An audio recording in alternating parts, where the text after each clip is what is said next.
So now, where did we place the kidney? We place the kidney in the right iliac fossa of the recipient. Now, how is the recipient immune system? Right, recipient immune system, it gets activated. Right, so it will not allow the kidney from the donor. So the activated immune system, what it will try to do? It will try to reject the kidney. Okay, so once you place the kidney in the right iliac fossa,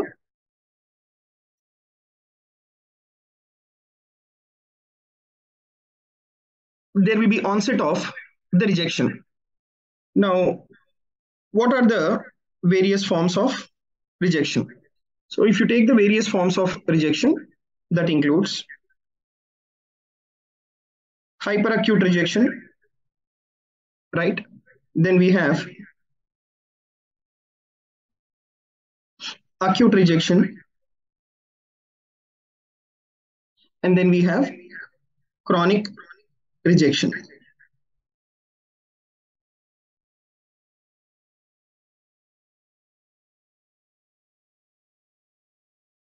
Right, then we have the chronic rejection.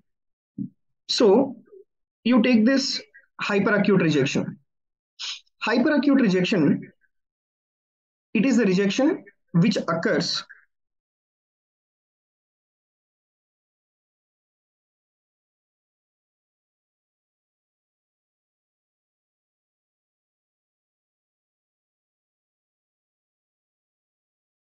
right, it is the rejection which occurs within few minutes to hours of anastomosis. So now, can anyone tell me what type of hypersensitivity reaction is this? Anyone? What type of hypersensitivity reaction is this?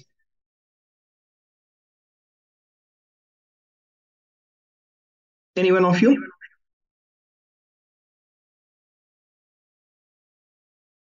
Very good, Jacob. So it is a type 2 hypersensitivity reaction. So what is type 2 hypersensitivity reaction? It is antibody mediated.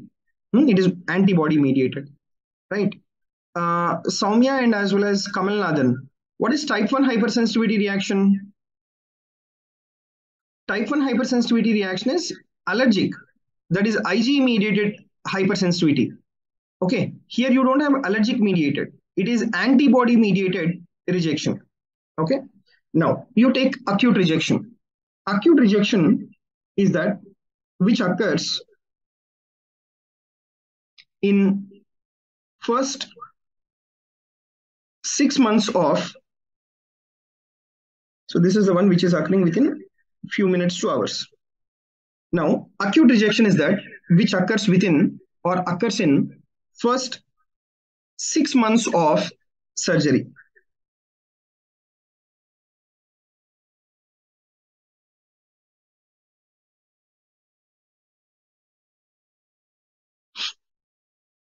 Right? Now, the point is, it is the rejection which is occurring within 6 months of surgery. So now tell me what type of hypersensitivity reaction is this? Anyone? What type of hypersensitivity reaction is this? Type 3 is immune complex mediated, right? Monisha and Vinita. It is immune complexes which are depositing here? No. Very good, Kiki. So that is type 4 hypersensitivity reaction. It's a delayed hypersensitivity reaction, right? Because it is taking almost 6 months after surgery for the rejection to occur. And chronic rejection is also more or less the same, right? The rejection which occurs after 6 months of surgery. And this is type 4 hypersensitivity reaction. So it is only hyperacute which is type 2 hypersensitivity reaction, but whereas acute and as well as chronic, both of them, they are your type 4 hypersensitivity reactions. Now the point here you should understand is, now how can you prevent or how can you avoid these rejections? You can prevent or avoid the rejections by giving the immunosuppressive agents.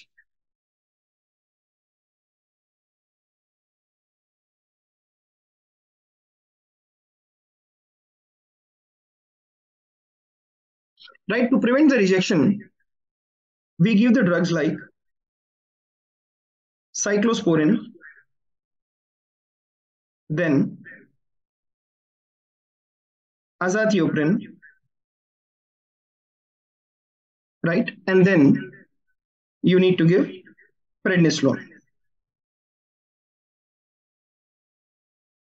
Okay, these are the drugs to be given to avoid the rejection. So what do? They decrease the immunity. Thereby, the rejection can be prevented. Now, the point here you should understand is if the immunity is reduced, these patients they are at increased risk of opportunistic infections now.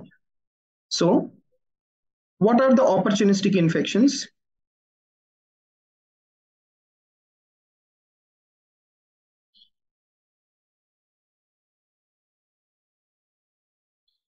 Right? What are the opportunistic infections that will occur because of the immunosuppressive agents?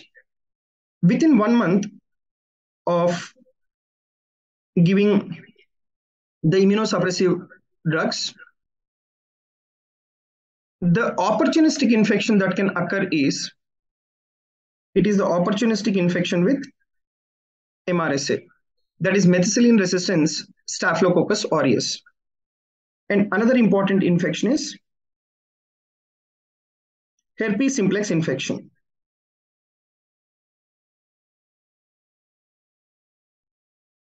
Right? Herpes simplex infection. That is within 1 month of starting the immunosuppressive therapy.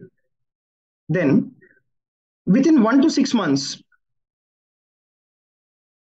right? Within 1 to 6 months of the immunosuppressive therapy, the opportunistic infection that you can see is Pneumocystis cerevisiae pneumonia.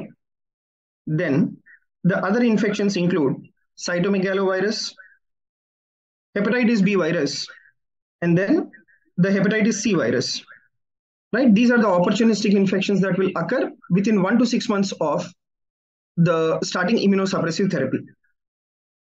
Then after 6 months of starting immunosuppressive therapy, what are the opportunistic infections? That includes BK virus, right? Or hepatitis B virus, or the hepatitis C virus.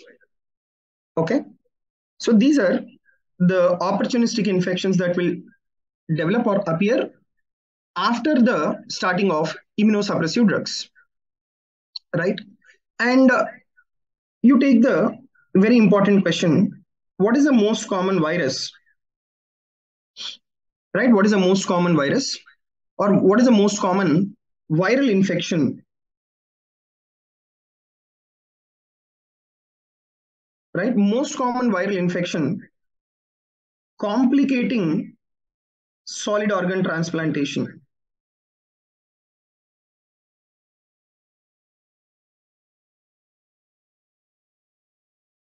Right? Complicating the solid organ transplantation.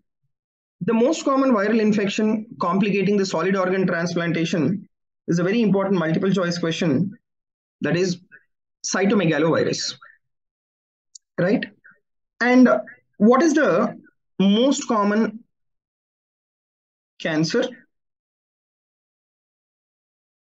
Right? What is the most common cancer after kidney transplantation?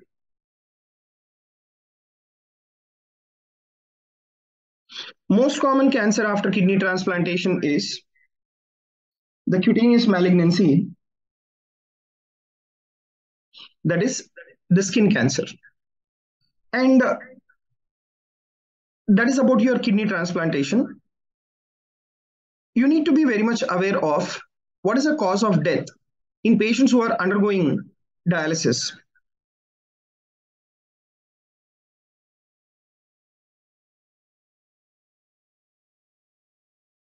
Right? Cause of death in patients undergoing dialysis. If the question is asked, what is the most common cause of death in patients who are undergoing dialysis? That will be cardiovascular, right? That will be cardiovascular. Now, what would be that cardiovascular cause? Cardiovascular cause would be high output heart failure,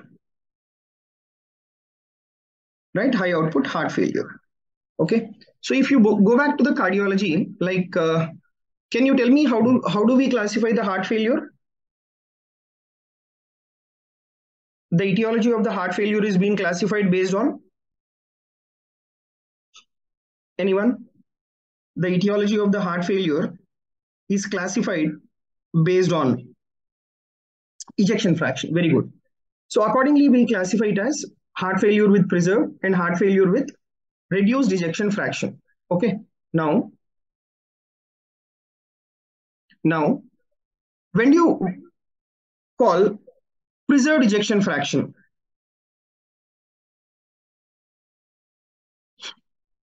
how much should be the ejection fraction to call it as preserved? More than 50. Very good, Jacob. More than 50. And when do you call reduced ejection fraction?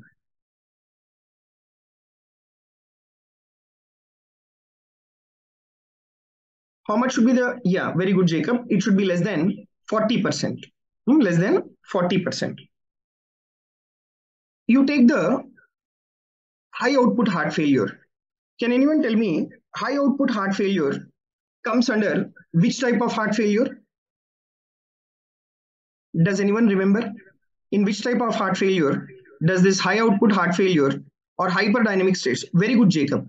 They come under your heart failure with preserved ejection fraction. Now, these patients, they develop high output heart failure. Now, why? Sir, why these patients are developing the high output heart failure? Let me tell you. A patient who is undergoing dialysis, that is hemodialysis, what is that you are doing? You are creating a fistula. And that fistula is between the artery and vein. So because of that, the blood, it is moving from artery to vein. Right? Because of that, the blood is moving from artery to the vein. So thereby, at this point, the volume of the blood is reduced. Right? At this point, the volume of the blood is reduced. So as the volume of the blood is reduced at that point, the blood has to come from the proximal area. Now, in this area, the blood is reduced. So the blood has to come from the segment proximal to that. Okay. So now the point you should understand and remember here is that in order to replace the blood which is moving into venous circulation, the heart is trying to act more than normal in order to maintain that cardiac output. And that is what is called high output heart failure. So the heart is like, the cardiac workload is increased because it has to replace that particular volume of the blood which is directly entering into the vein. And in order to replace that volume, the heart is trying to work more. And that is what is called as the high output heart failure. I hope everyone has understood this.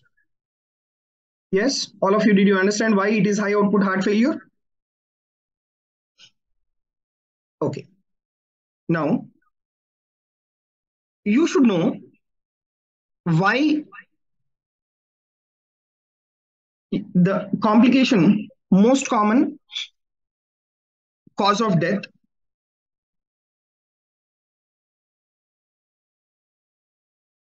right? Most common cause of death on most common cause of death in patients on dialysis.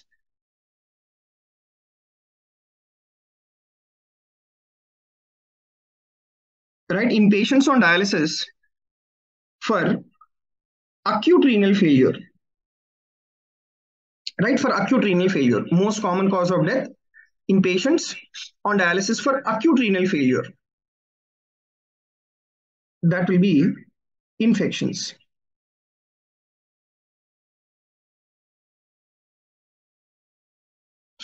right? That will be infections. Most common cause of death in patients on dialysis for acute renal failure, it is infections. Whereas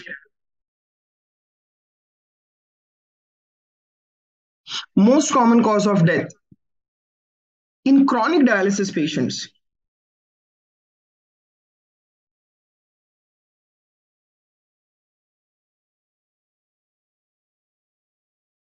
right? Most common cause of death in chronic dialysis patients, that will be again cardiovascular. That will be heart failure. Okay. So this is about the cause of death in case of dialysis. And this finishes your renal replacement therapy. So now we'll do a quick recap of this particular topic. So first I'll do the recap of the renal replacement therapy, and then we will also quickly recap the chronic renal failure as well.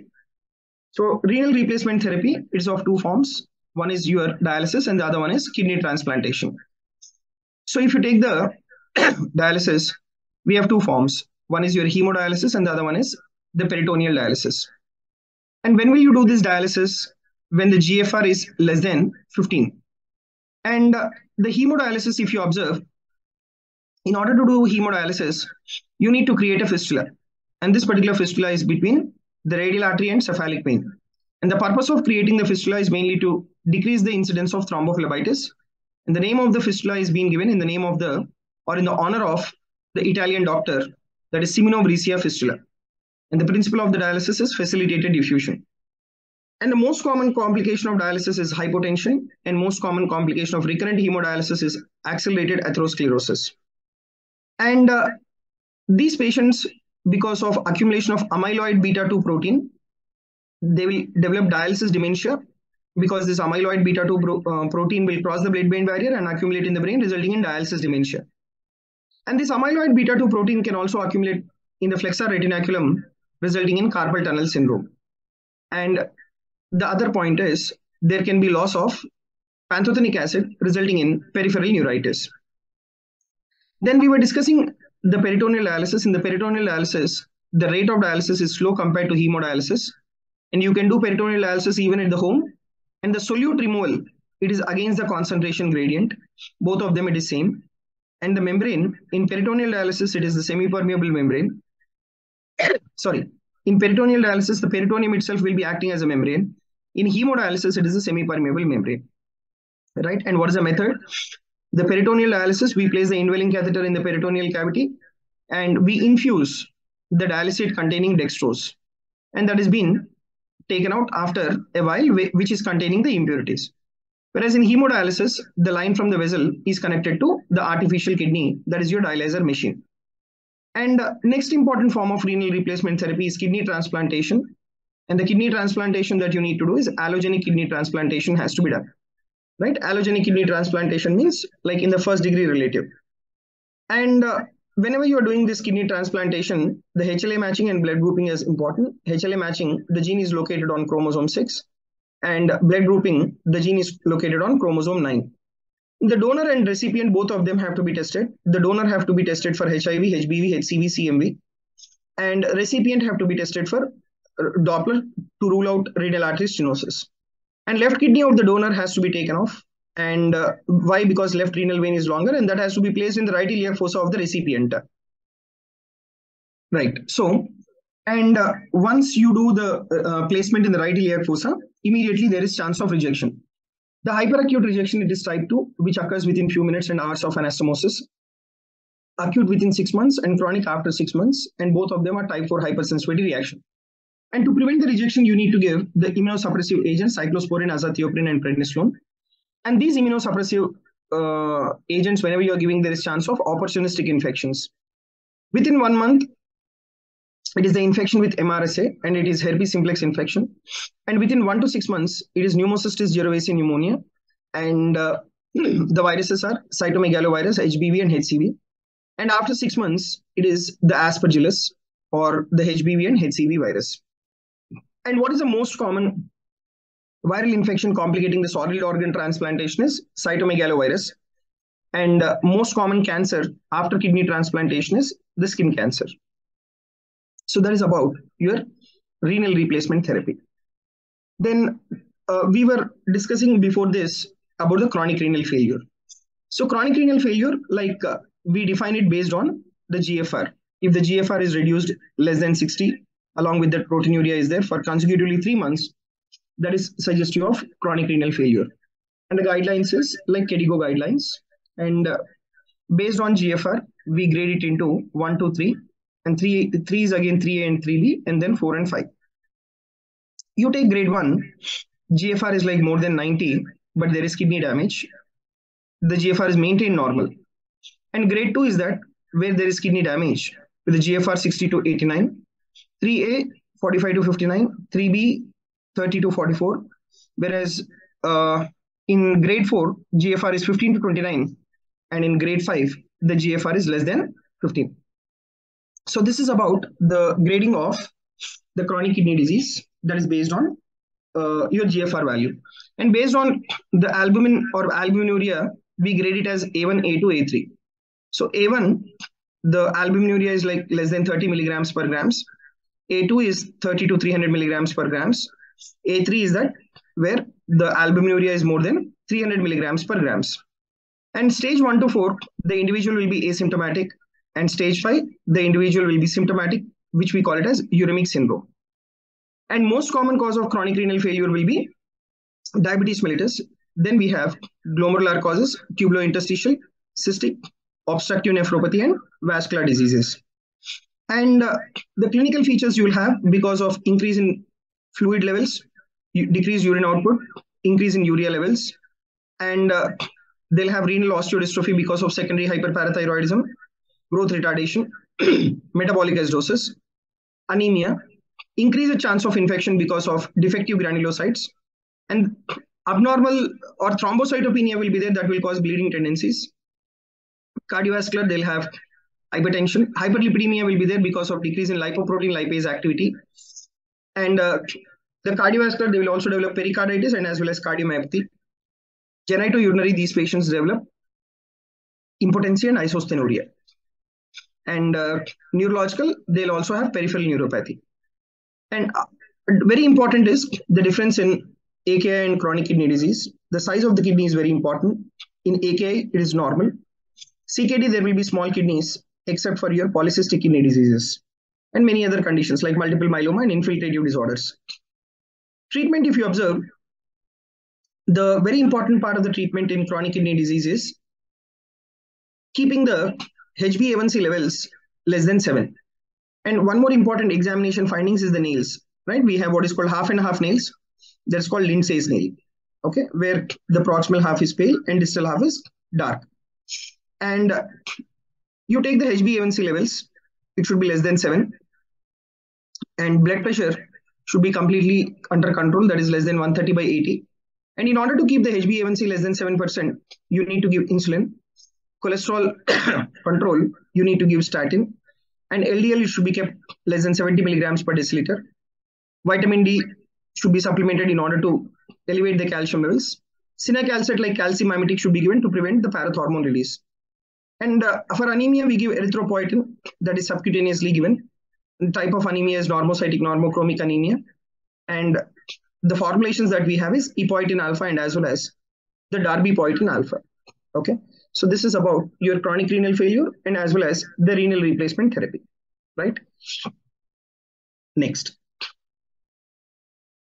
We will start with the discussion of the next very important topic, that is nephrotic syndrome. So nephrotic syndrome, the condition where you have renal and as well as the extrarenal manifestations.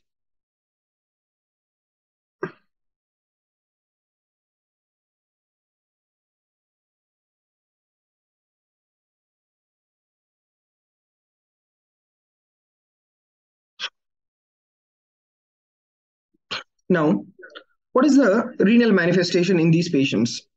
The renal manifestations that you will have is, that is mainly the proteinuria. And how much will be this proteinuria? This proteinuria, in case of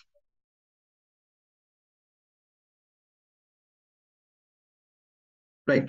So this proteinuria in case of nephrotic syndrome we have discussed more than 3.5 grams per 24 hours. And out of this, it is the albumin which is predominantly excreted. And already I have discussed in the morning. So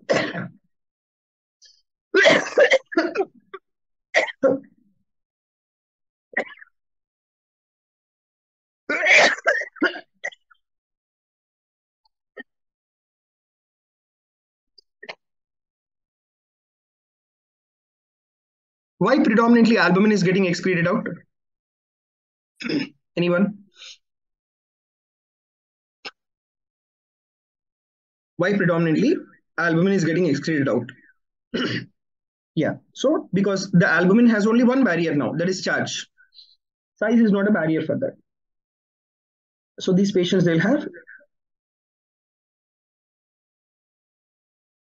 hypoalbuminemia, right? They'll have the hypoalbuminemia. And if you take the extrarenal manifestations in patients with the nephrotic syndrome, they will have hyperlipidemia.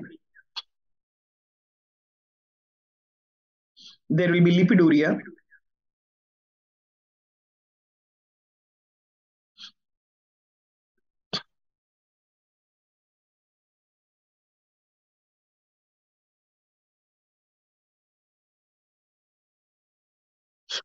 Right? There will be hypercoagulability.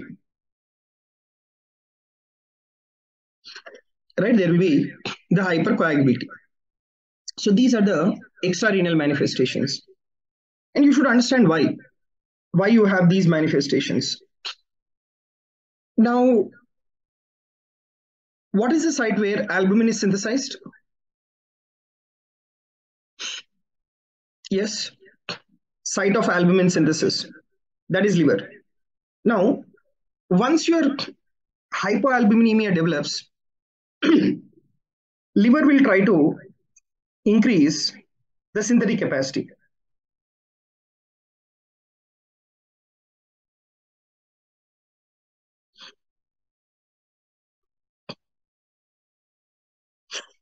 Okay, liver will try to increase the synthetic capacity.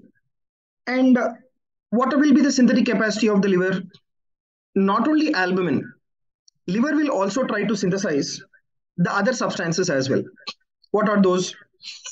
The liver will also increase the synthesis of lipoproteins,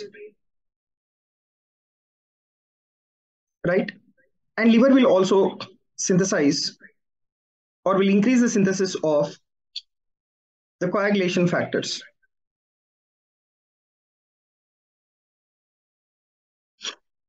Okay, so you take lipoproteins. What are those lipoproteins? LDL, VLDL. These are the lipoproteins.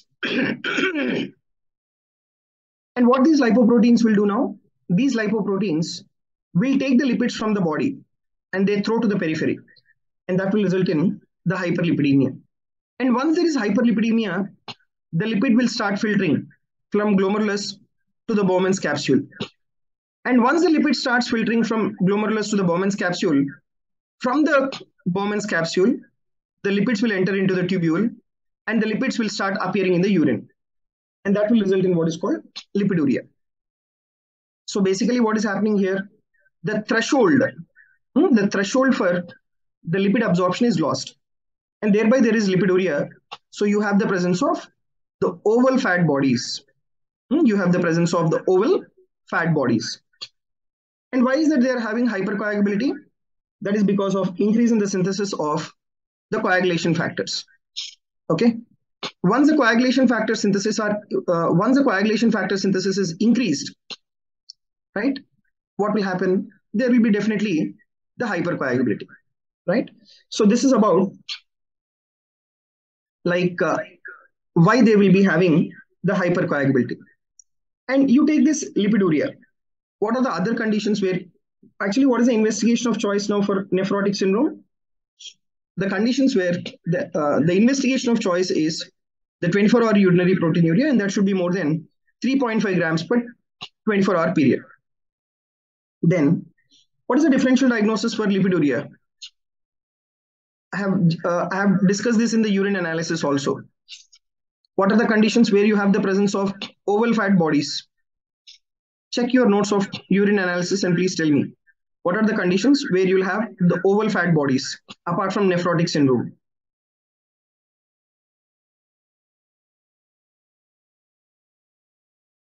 Very good, Rohita. One is chyluria. One more condition. That chyluria, where do you see? Right, that is fat embolism syndrome. And that chyluria, you see that in filariasis. Okay.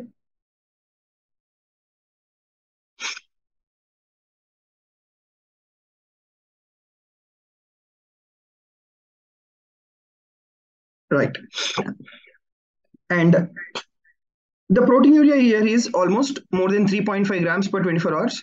But what is the quantity of the proteinuria in multiple myeloma? What is the quantity of the proteinuria in multiple myeloma? In multiple myeloma, the quantity of the proteinuria that we have discussed is 8 to 10 grams. 8 to 10 grams per 24 hours. Okay, right. So this hypercoagulability, there are multiple conditions why there will be hypercoagulability. Okay, before going on to that, let me tell you, in case of nephrotic syndrome, it is not just only albumin. There are many other proteins which are being lost. So now let me tell you, what are the other proteins?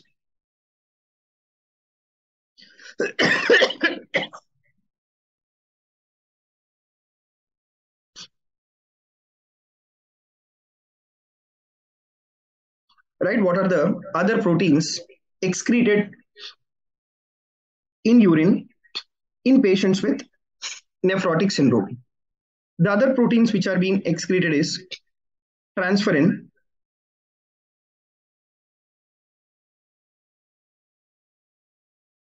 so because of the excretion of the transferrin, what is transferrin? It is the one which is required for transportation of the iron.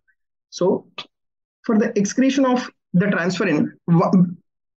transferrin is excreted out, which is required for transportation of the iron. These patients will develop iron deficiency and they will have microcytic hypochromic anemia.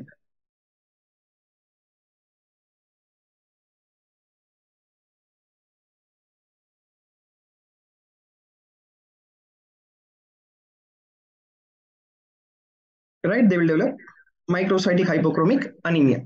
That is because of loss of transferrin. And the another important substance that is being lost is cholecalciferol binding protein. And because of loss of cholecalciferol binding protein, what is the function of cholecalciferol binding protein? That is required for the transportation of vitamin D. Where is the vitamin D synthesized? Vitamin D is synthesized in the kidney. And where should be the action of it?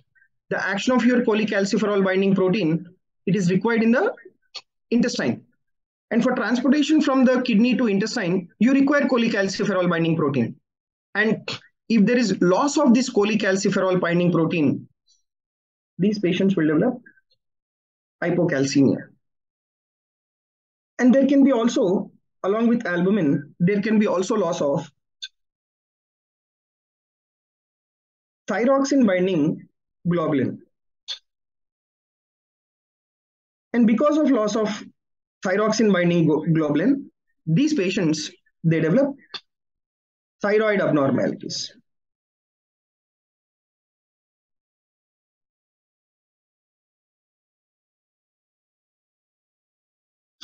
Right, they develop thyroid abnormalities. And there is also loss of ceruloplasmin. And because of the loss of ceruloplasmin, these patients, what is the function of your ceruloplasmin? That is transportation of the copper. That is from the liver, the copper is transmitted to or transported to outside the liver to the organs. So when ceruloplasmin is not there, there can be copper deficiency in the peripheral circulation. And there are loss of natural anticoagulants, which are proteins. Loss of antithrombin 3, loss of protein C, and there can be loss of protein S. Right? Loss of protein C and protein S. And because of this loss of natural anticoagulants, that is antithrombin 3, protein C, and protein S, these patients, they develop hypercoagulability. So hypercoagulability, right? It is not just only because of increased synthesis of lipoproteins, and it is also because of loss of natural anticoagulants. These patients, they develop the hypercoagulability. Now, this hypercoagulability, actually there are multiple coagulation factors which are being lost, or multiple coagulation factors, they are decreased in their level. And there are multiple reasons for the hypercoagulability to develop. We will try to discuss all those now. So, the hypercoagulability, number one, it is due to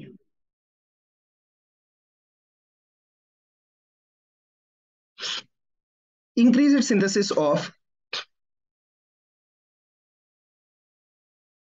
lipoproteins.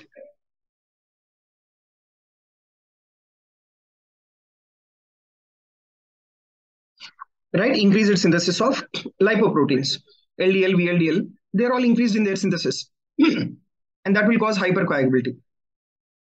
And loss of natural anticoagulants.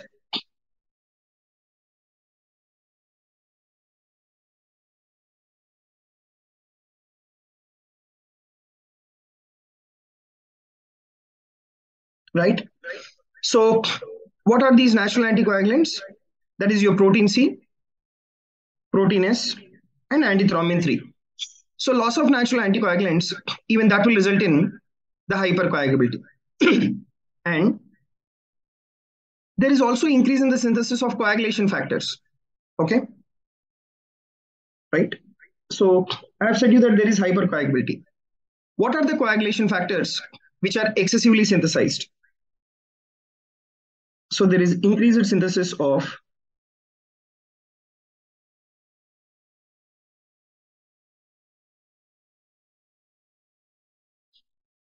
coagulation factors. And these coagulation factors which are excessively synthesized are factor 1, that is fibrinogen. Okay.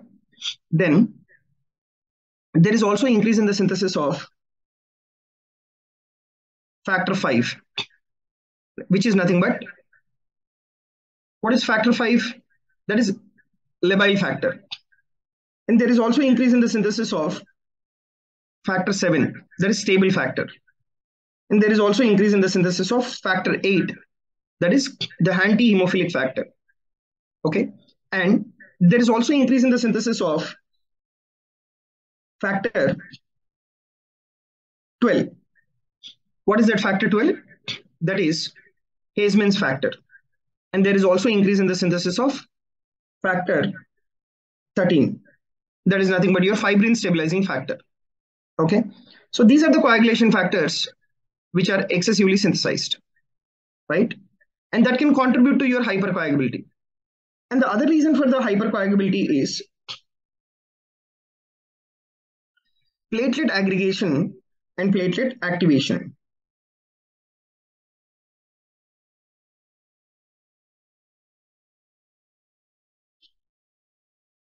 Right? Platelet aggregation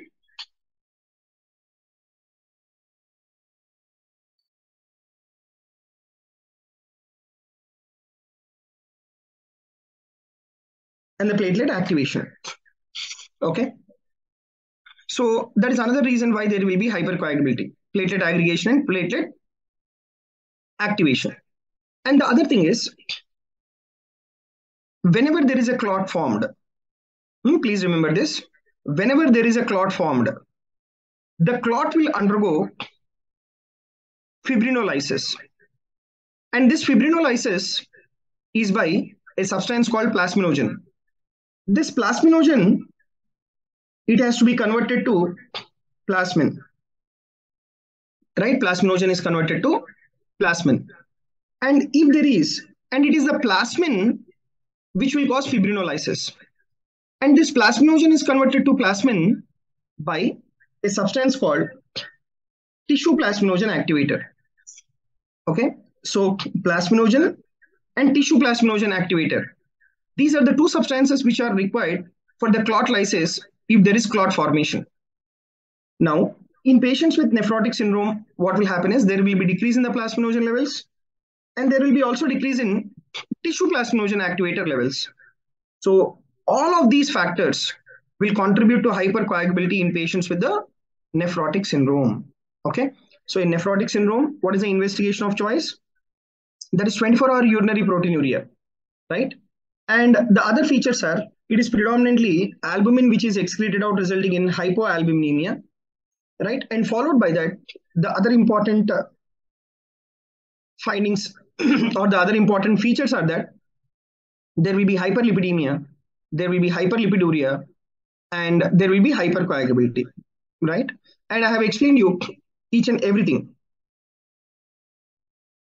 right? Now, if you take the etiologies causing nephrotic syndrome,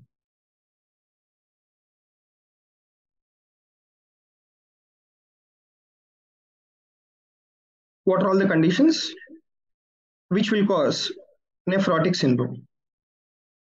The etiologies causing nephrotic syndrome, we classify them into 5 important conditions are there which will cause nephrotic syndrome. One is diabetes mellitus. Next is minimal change disease.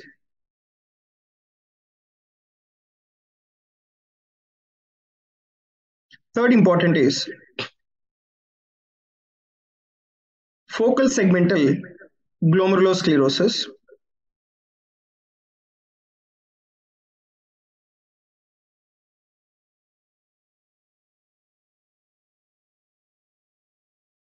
Okay, so the class will be until 7, but until 6 o'clock, I will take the theory discussion. Last 6 to 7, I will take up multiple choice questions. I will discuss some of the questions on the topic like what we have discussed today. And I will also conduct a quiz at 10 o'clock on my Telegram channel. Okay, I think some of you are already there. So the Telegram channel name is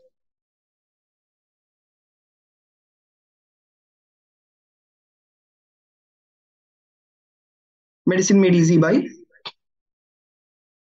Dr. Rajesh Gubba. So this is my Telegram channel name, and I will share these notes also. This PDF also, I will share it on my Telegram channel, right? So you can join my Telegram channel at 10 p.m. I will also conduct a quiz on the topics like what we have discussed today. That is urine analysis, acute renal failure, chronic renal failure, and as well as nephrotic syndrome, whatever we have discussed today, we will conduct the quiz we will have a quiz at 10 p.m. All right. Okay. So the etiologies which will be causing nephrotic syndrome is diabetes mellitus, minimal change disease, focal segmental glomerulosclerosis.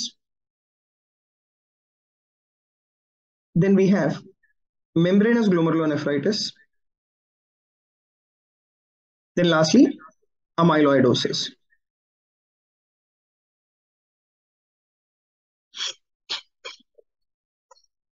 These are the conditions, these are all the etiologies which will cause nephrotic syndrome. Out of which, what is the most common?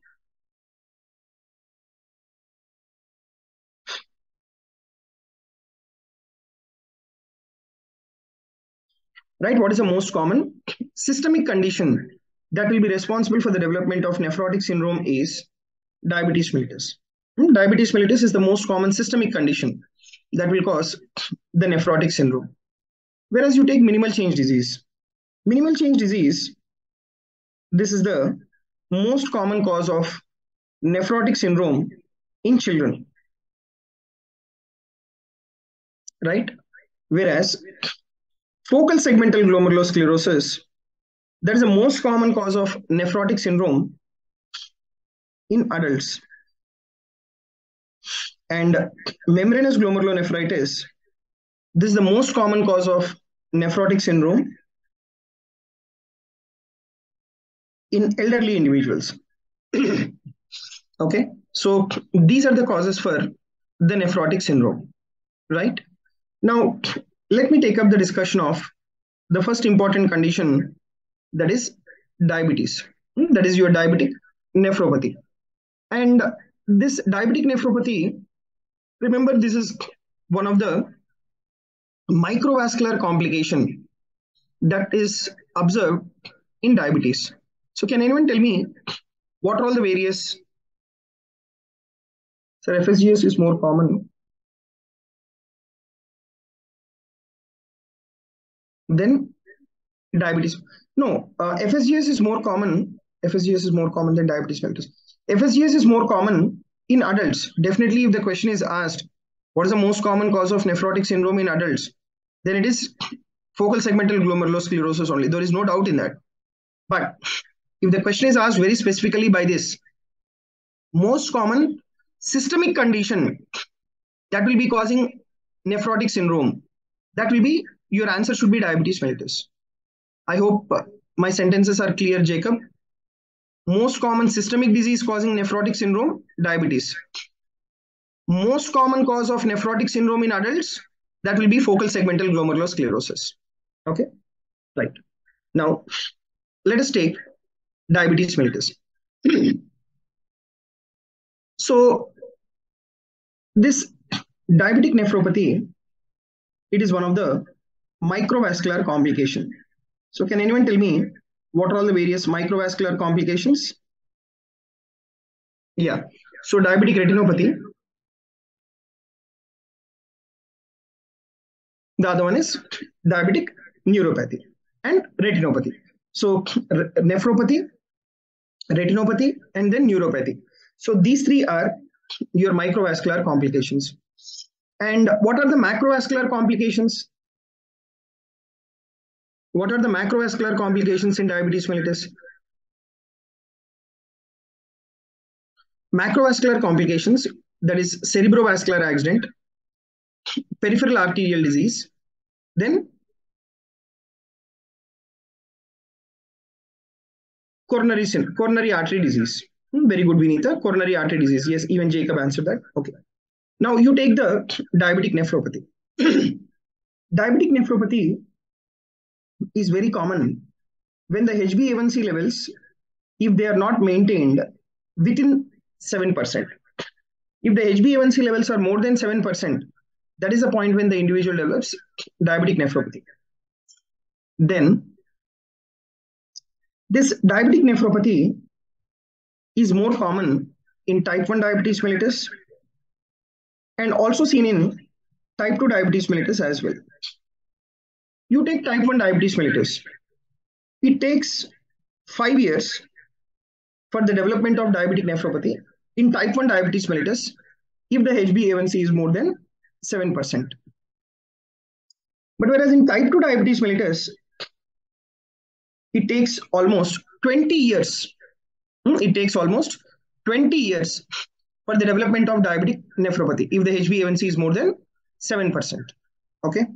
Now, some of you are asking me about the size of the kidneys. So you take in diabetes mellitus as such, there will be bilateral kidney enlargement will be there if it is just only purely diabetes mellitus.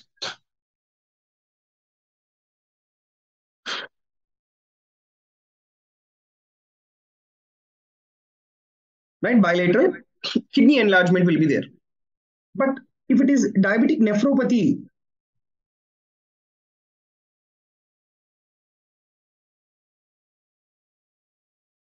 right, if it is diabetic nephropathy, then you will notice that there is bilateral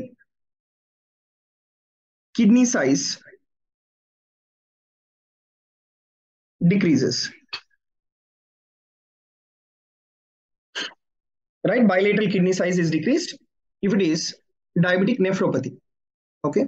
Now, in case of diabetes mellitus, it is not just only nephrotic syndrome. These patients with diabetes mellitus, there are many other renal pathologies which can be seen. So, what are the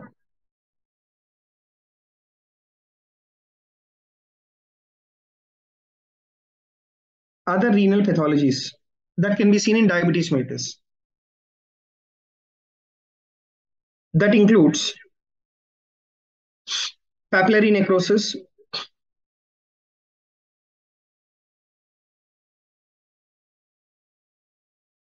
right? And second important abnormality is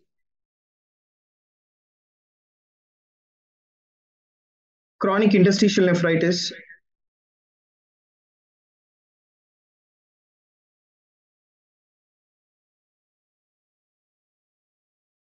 right? And another important abnormality is type 4 renal tubular acidosis. These are the other forms of renal pathologies that can be seen in diabetes mellitus apart from your nephrotic syndrome, right? And the another important, what did we discuss when we were discussing the acute renal failure? These patients with diabetes mellitus, they are at increased risk of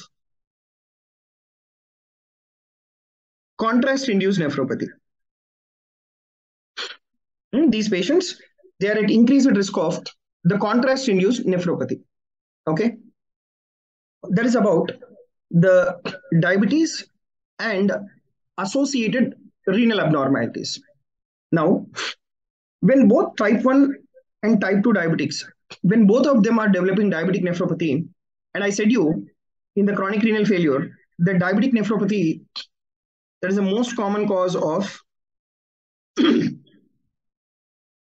end stage renal disease. And in type 1 diabetes mellitus, what is the risk of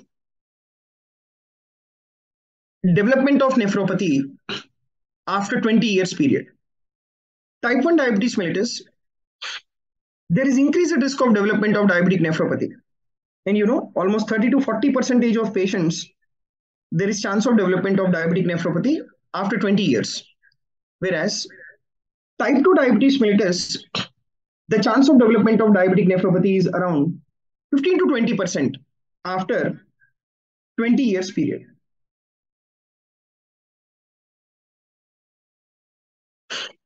Okay. So basically what I want to tell you, I don't want you to remember the percentages.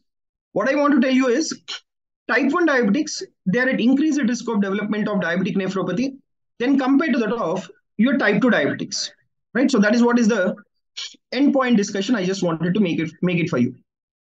Then in cases of the classical diabetic nephropathy, what will be the early manifestation, right? What will be the early manifestation?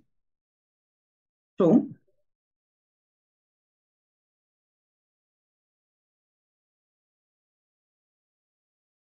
very good, Vinitha. Excellent. There will be hyperfiltration with an increase in the GFR. That will be the first stage classic diabetic nephropathy. Okay. So manifestations in diabetic nephropathy.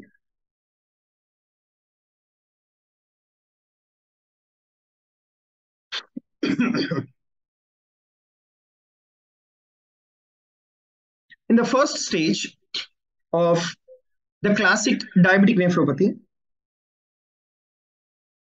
there will be hyperfiltration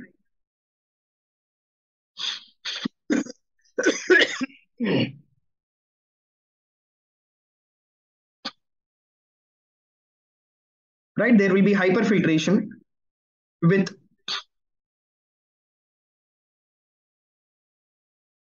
increased glomerular filtration rate, right? Hyperfiltration with increase in the GFR.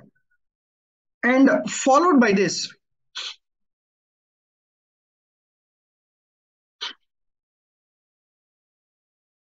right? Followed by this,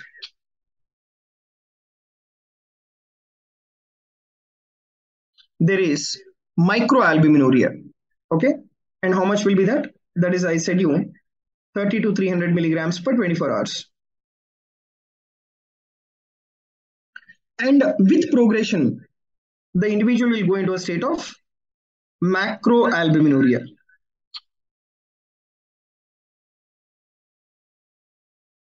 And this will be like more than 300 milligrams per grams of creatinine excretion. And when there is albuminuria, that can be detected by your dipsticks test, right? I said you 1 plus 2 plus 3 plus 4 plus. And during this point of microalbuminuria and macroalbuminuria, what will happen to the GFR? Grossly reduces. Only in the first stage, the GFR is increased. But as the progression occurs, the GFR reduces. So that is the reason why, what's a very important advice that you should give in all the diabetic patients, right? So all diabetic patients,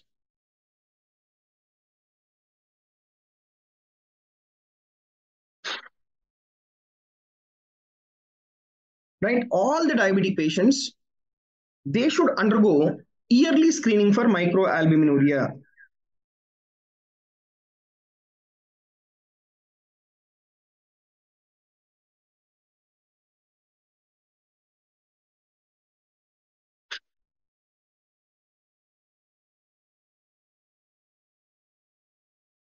Right? They should undergo the yearly screening for microalbuminuria. That is recommended in all diabetics.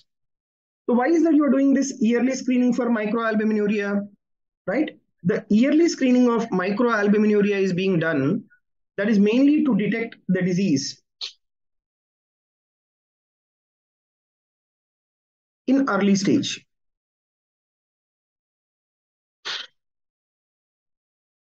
Right? Mainly to detect the disease in early stage, you need to do yearly screening for microalbuminuria. All right? Then, how will be the glomerulus in diabetes mellitus? If you take the glomerular lesions,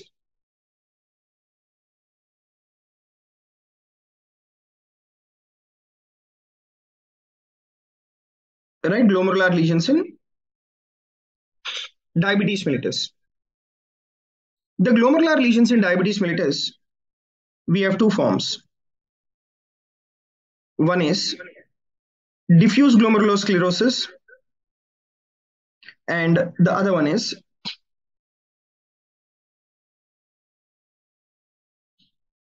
nodular glomerulosclerosis.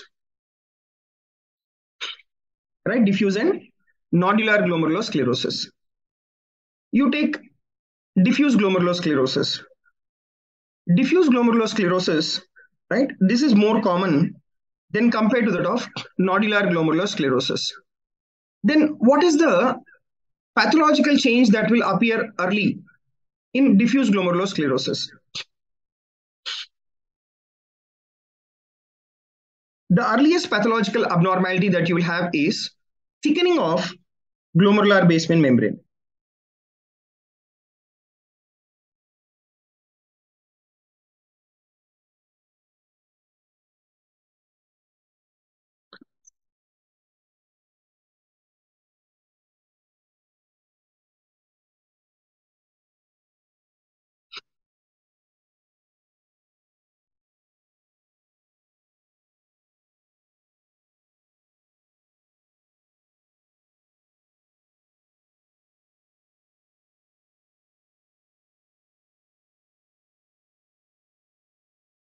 Okay. So the earliest change is thickening of the glomerular basement membrane. That is the earliest change, right? Then followed by that, you should know that there are various exudative lesions. Now, what are these various exudative lesions? These various exudative lesions, they are deposited in two ways. What are those? Number one, capsular drops, and then fibrin caps. What are these capsular drops? The capsular drops are, it is the parietal layer of the Bowman's capsule which is thickened. Okay, so it is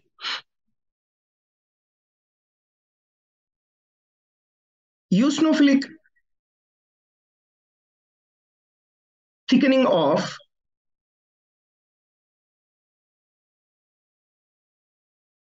parietal layer of Bowman's capsule. Right, eosinophilic thickening of parietal layer of the Bowman's capsule. And this eosinophilic thickening of the parietal layer of the Bowman's capsule, it is bulged into glomerular space.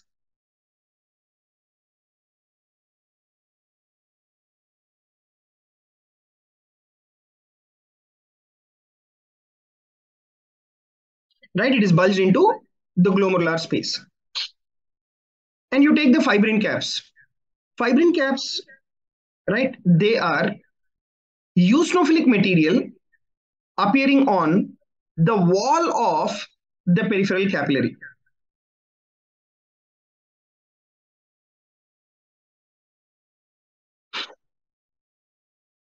Right, that is the eosinophilic material which is accumulated in the wall of the peripheral capillary.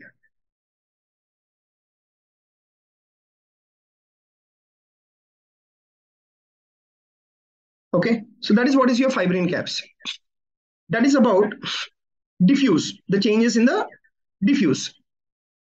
Now, let us discuss like what are the changes that you will observe in nodular glomerulosclerosis.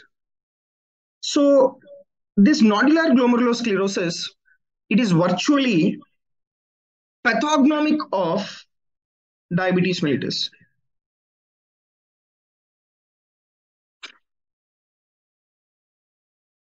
Right, it is virtually pathognomic of your diabetes mellitus. Now, what are these nodular lesions? These nodular lesions, they are called as Kimmel-Steele-Wilson lesions.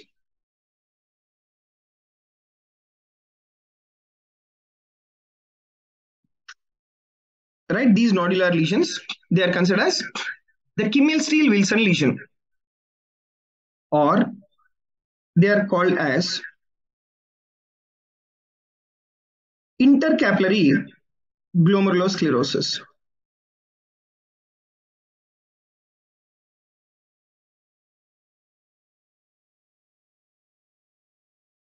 Right, intercapillary glomerulosclerosis. That is what is called KW lesion. And how many nodules are there? There are nearly around one or more nodules. Right, one or more nodules that will be there within the glomerulus. Right, so that is about the changes that appear in the glomerulus. One is diffuse and next is nodular. But which is more common between these two? Diffuse is more common, right? And nodular, it is pathognomic of diabetes mellitus. Then one more change you observe, apart from these glomerular lesions, one more change that you will observe in diabetes mellitus, right? That is nothing but Armani-Epstein change. What is this Armani-Epstein change?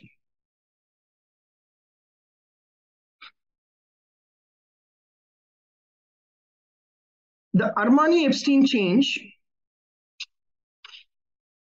develops when the blood glucose levels are like more than 500 milligrams per deciliter. That is the point when you get this Armani-Epstein change, right? What happens here? When the blood glucose levels are more than 500 milligrams per deciliter, what exactly will be the problem? The problem is that, you see, this is the Bowman's capsule.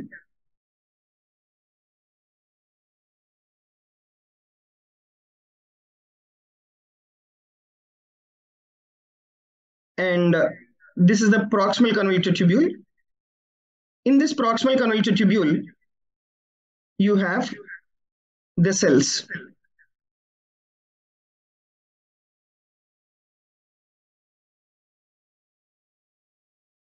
Right, you have the cells. So this is the glomerulus. From this glomerulus, the glucose, when it is more than 500 milligrams per deciliter, that will get filtered. The glucose will get filtered into the Bowman's capsule. So the glucose which is filtered, that will be absorbed into, right, this glucose will be absorbed into the PCT cells. And the glucose which is absorbed into the PCT cells, it is accumulated in the PCT cells. And how is it accumulated? It is accumulated in the form of glycogen, because the glucose is converted into glycogen. Now this particular glycogen which is there in the PCT cells, this is what is called as the Armani-Epstein change. This is what is called as the Armani-Epstein change. So where will you observe this Armani-Epstein change?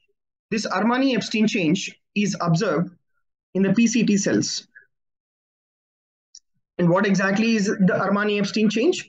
That is, in the PCT, the glucose is converted into glycogen, and the glycogen is accumulated. That is what is called the Armani-Epstein change. Okay, so these are the three important changes that you will observe: diffuse, nodular, and then Armani-Epstein change. Right? Now, I'll tell you three important multiple choice questions here. The three important multiple choice questions are: number one, the earliest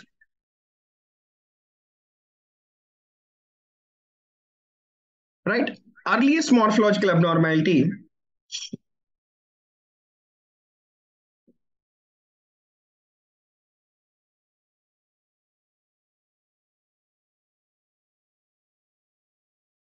the earliest morphological abnormality in diabetic nephropathy.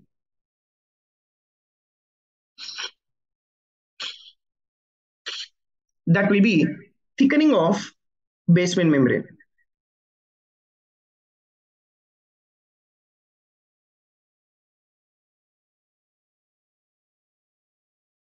Okay, next question is most common glomerular lesion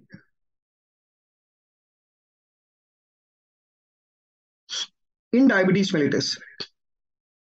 That is diffuse glomerulosclerosis.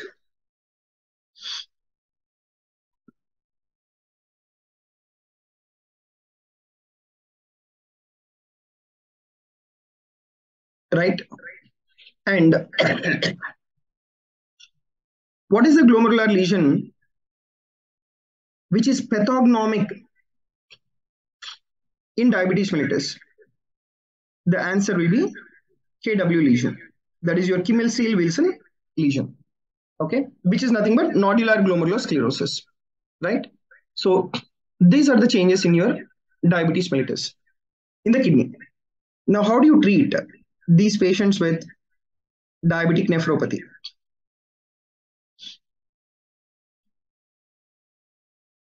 First and foremost, very, very important is a strict glycemic control. How much should be that? This glycemic control, it should be less than, HbA1c should be less than 7%. That, and how can you do that? That is by giving insulin. Okay, so insulin is the drug of choice for diabetic nephropathy in order to reduce the blood glucose levels. But otherwise, in type 2 diabetes mellitus, what is the drug of choice?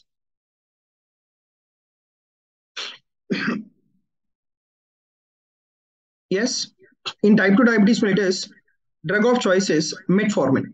Metformin. Jacob, tell me, if you give metformin in patients with renal failure, what will happen?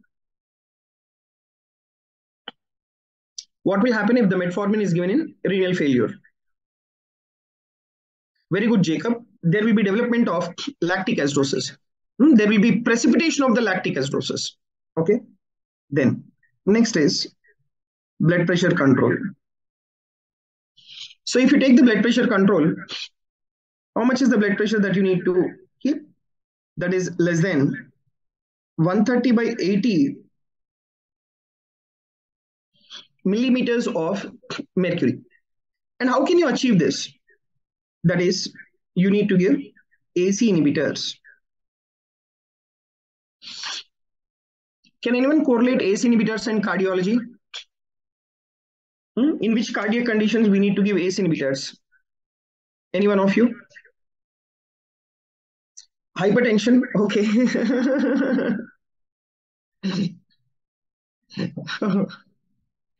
Apart from hypertension, right? Very good, Hari and Soumya. So you have to give them in cases of the heart failure. What is that we have discussed? Like they will reduce the mortality by preventing the cardiac remodeling. Now, Soumya, can you tell me all the drugs which will prevent the cardiac remodeling and thereby reducing the mortality apart from ACE inhibitors? Very good, Vinita. Beta blockers. Next, ARBs. Very good. Next, SGLT2 inhibitors. Excellent, Hari. And that's all. Beta blockers, ACE inhibitors, ARBs, SGLT2 inhibitors. One more. Not CCBs. Not CCBs. Soumya, we don't give CCBs in heart failure. Very good, Rohita. That is spironolactone. That is aldosterone antagonist. Okay. But what is the drug of choice for heart failure with reduced ejection fraction if there is no pulmonary edema? Drug of choice for heart failure with reduced ejection fraction with no pulmonary edema. We have discussed in the heart failure. Anyone just give a quick answer? Heart failure with reduced ejection fraction, what is the drug of choice? That will be ARNI. That is angiotensin receptor blocker, neprilysin inhibitor. Okay. What is the example of ARNI? Which ARNI you should give? Or which is that angiotensin receptor blocker? Very good, Hari. That is sacubitril plus valsartan. Your neprilysin inhibitor is a sacubitril and angiotensin receptor blocker is your valsartan. Okay. So that is a treatment for your heart failure with reduced ejection fraction. And in these patients with acute left ventricular failure, what is the drug of choice? Acute left ventricular failure, what is the first line drug to be given?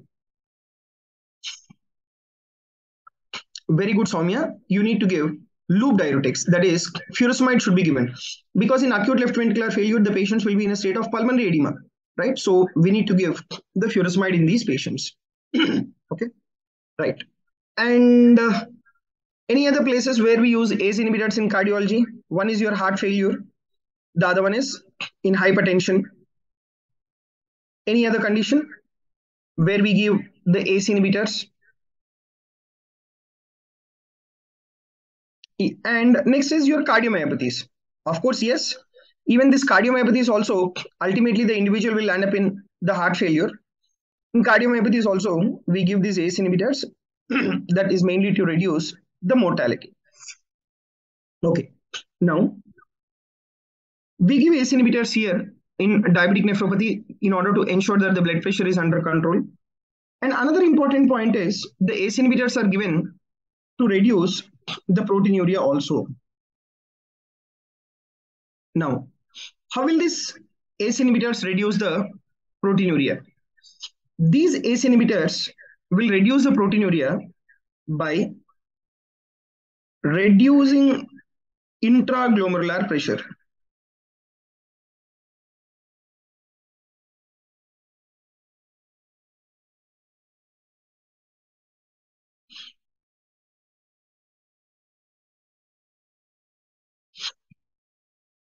right? By reducing the intraglomerular pressure, the ACE inhibitors will reduce proteinuria in diabetic nephropathy.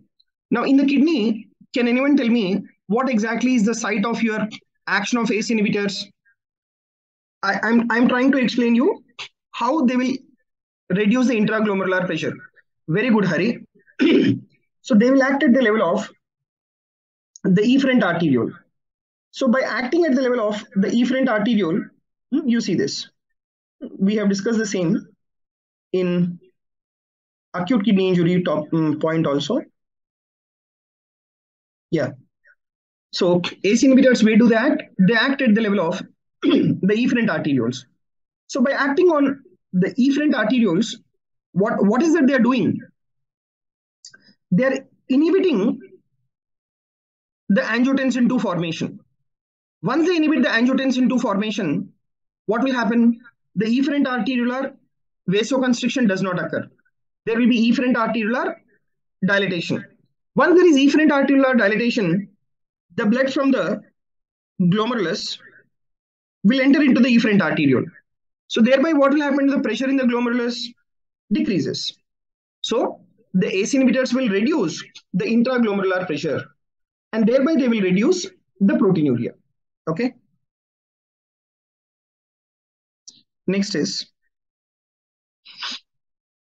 the other important group of drugs. Some of you are mentioning SGLT2 inhibitors. Even they are very much useful in case of diabetic nephropathy also. Can anyone tell me examples of SGLT2 inhibitors? Yes, examples of SGLT2 inhibitors. SGLT2 inhibitors, actually they are anti-diabetic medications. Examples are empagliflozin, canagliflozin, dapagliflozin, right? These are your flozins.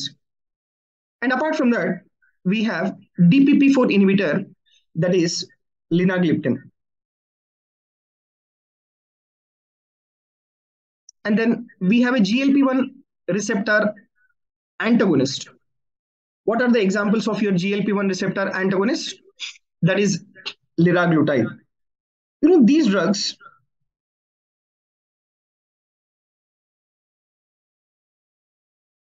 right? Liraglutide.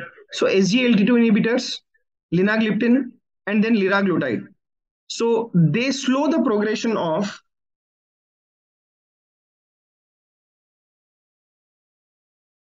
right? They slow the progression of diabetic nephropathy.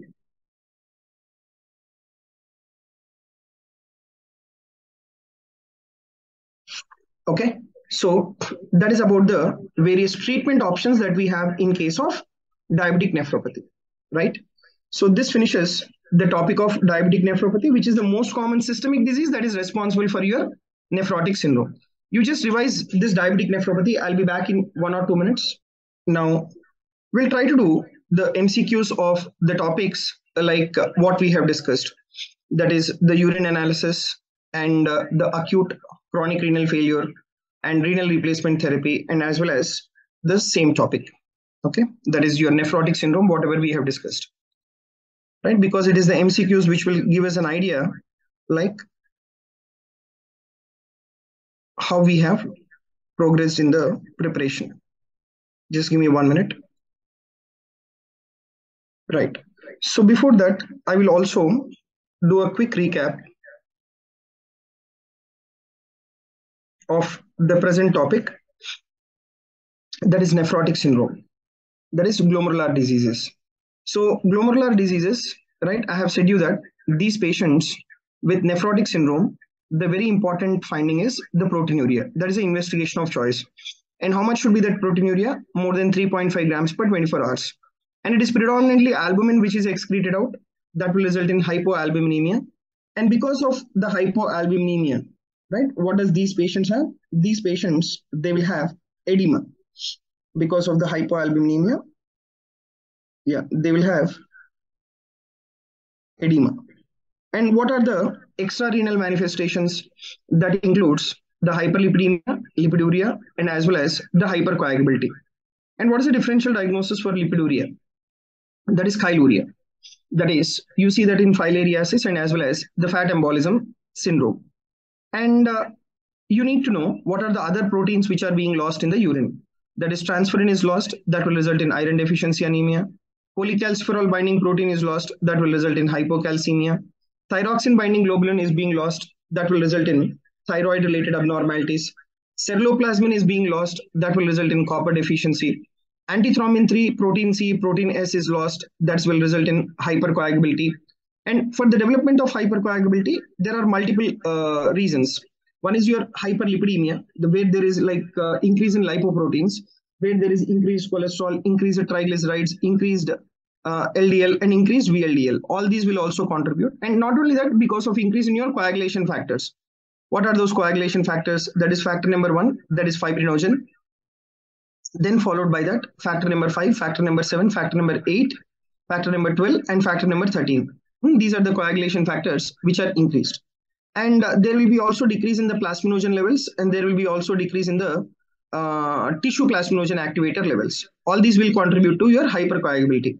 And most common systemic disease that will be causing nephrotic syndrome will be diabetes mellitus. And most common cause of nephrotic syndrome in children, minimal change disease. In adults, focal segmental glomerulosclerosis. In elderly individuals, membranous glomerulonephritis. And you take this diabetic nephropathy. Diabetic nephropathy is more common in individuals where the HbA1c is when the HbA1c is more than 7%. It takes 5 years in type 1 diabetics, and it takes 20 years in type 2 diabetics for the development of diabetic nephropathy. So overall, what I want to tell you is the chances of development of diabetic nephropathy is more common in type 1 rather than type 2 diabetics. And in diabetes mellitus, as such, the kidneys are enlarged, but in diabetic nephropathy, the kidney size is reduced. And what are the various other renal pathologies associated with the diabetes apart from diabetic nephropathy is renal papillary necrosis, chronic interstitial nephritis, and type 4 renal tubular acidosis. And these patients, they are at increased risk of the end-stage renal disease. That's the most common cause of chronic renal failure. And the first stage of the classic diabetic nephropathy is hyperfiltration with an increase in the GFR, right? And followed by that, there will be microalbuminuria, and followed by that, there will be macroalbuminuria. So all these diabetic patients, they have to undergo yearly screening for microalbuminuria, okay? All diabetic. Why? That is mainly to detect the development of diabetic nephropathy in early stage. And the glomerular lesions that we have is diffuse and nodular glomerulosclerosis. And the tubular change that can happen is the Armani-Epstein change. And the most common will be diffuse then nodular. And within the diffuse, the earliest change is thickening of the glomerular basement membrane. And you have various exudative lesions. These are capsular drops and fibrin caps. And nodular glomerulosclerosis, these are pathognomic of the diabetes mellitus, and they are called as KW lesions. Armani-Epstein change, if you see, it is the deposits of the glycogen within the tubular epithelial cells. And that will happen when the blood glucose levels are more than 500 milligrams per deciliter. And which tubular cells are affected? That is mainly the PCT cells. And the treatment will be strict glycemic control. Blood pressure should be less than 130/80. The drug of choice is ACE inhibitor. ACE inhibitors will also reduce proteinuria. And the other drugs which will slow the progression of the diabetic nephropathy is the newer anti-diabetic medications. That is SGLT2 inhibitors, DPP4 inhibitors, and as well as the GLP-1 receptor antagonist. That is empagliflozin, linagliptin, and then liraglutide. So this completes the discussion of your diabetic nephropathy. Okay, right. Now we'll try to solve some of the questions. Okay, so the first, we'll take up the acute kidney injury. What are all the various questions that we have? Yeah.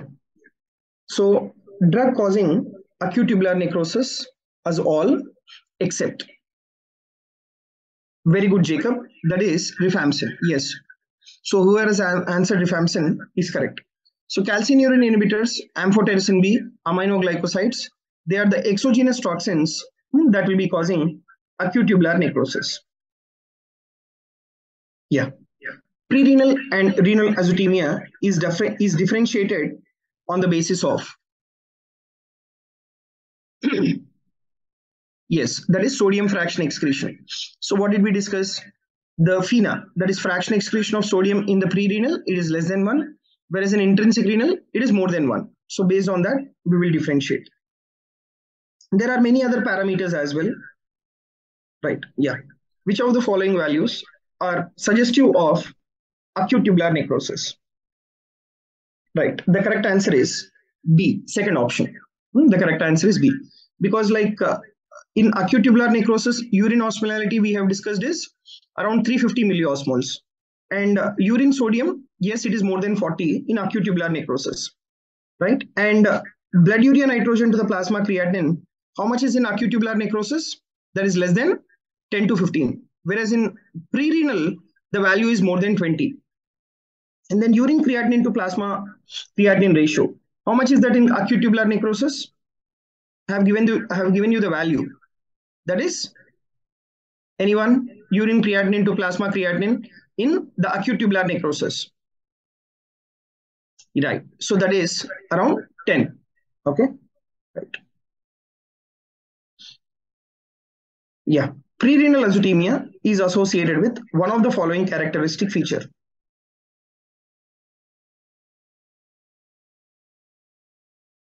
Pre-renal azotemia is associated with one of the following characteristic feature.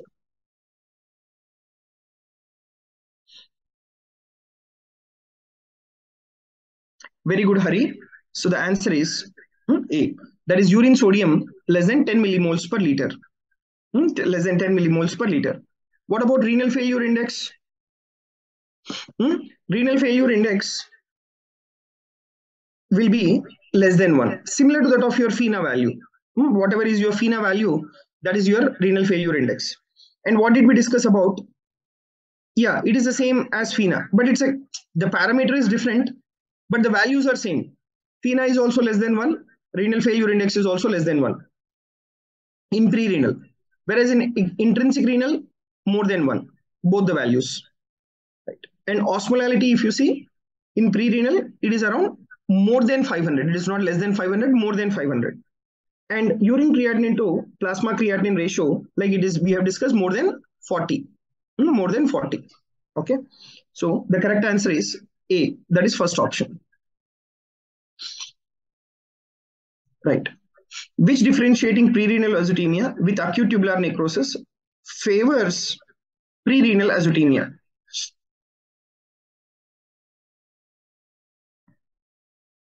Multiple options are there. So the question is basically the point which is favoring pre-renal azotemia. That is the question.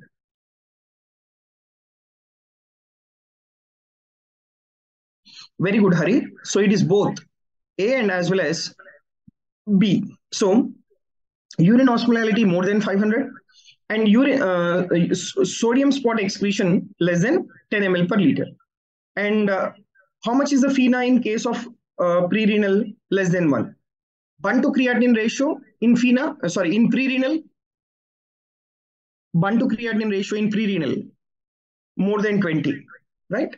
So that is about the answer being A and B, first option, first and second option.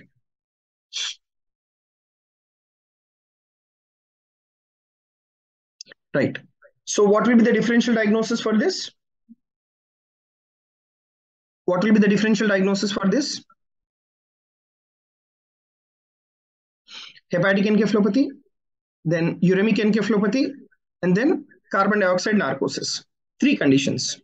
Uremic, hepatic encephalopathies, then carbon dioxide narcosis, where you have that flapping tremors. Yeah. Let me just see if anyone cracked this. Oliguric phase of acute renal failure, all are true except.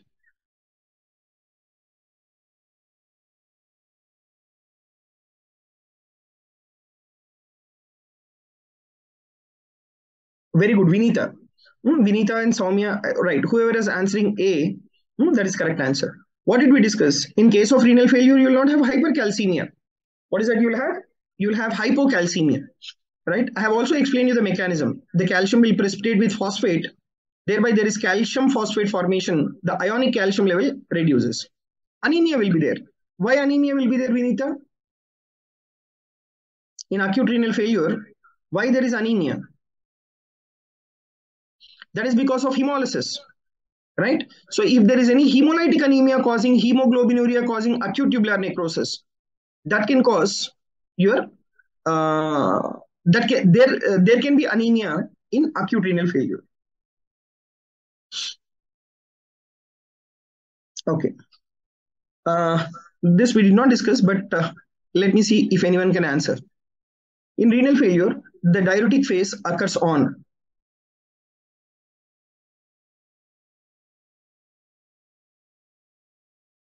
Anyone want to make a guess? Not third day. It is 14th to 18th day. See, until, right, that is D, correct.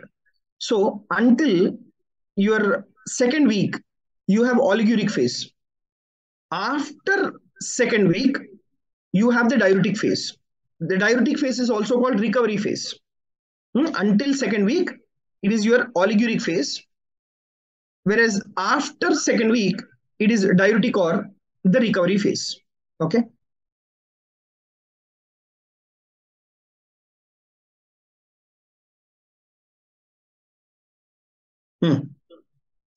Uremic complications typically arise during which of the following phase of the renal failure?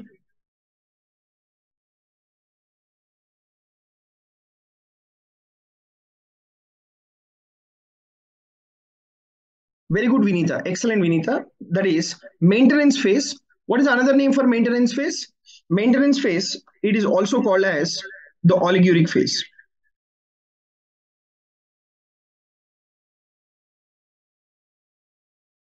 Right? Maintenance phase is also called oliguric phase. Okay. So during this maintenance phase, there is decrease in the quantity of the urine. Right? And at the same time, you also have electrolyte abnormalities. There is hyperkalemia, hypermagnesemia, hyperphosphatemia, hyperuricemia, hyponatremia, hypocalcemia. All that will be there in the oliguric phase itself. And even the uremic complications, they are also more common in the maintenance or the oliguric phase. Okay. Yeah. Continuous renal replacement therapy is initiated in which of the following phases of acute renal failure?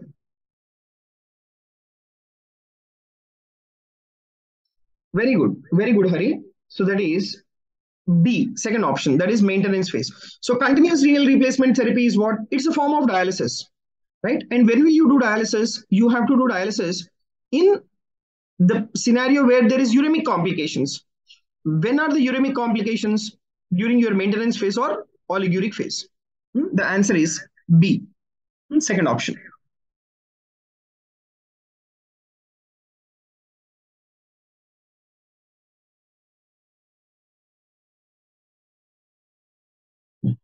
Patient had the following blood biochemical values: calcium 6, uric acid 13, phosphate 12, creatinine 6. Which of the following the possible diagnosis?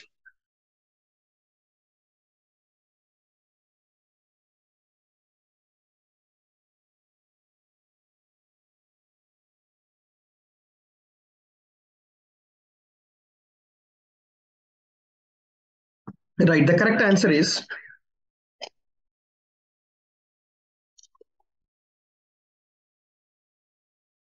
the uric acid nephropathy. Why uric acid nephropathy? Because you see the uric acid levels. That is 13. Does anyone know what is the normal uric acid levels?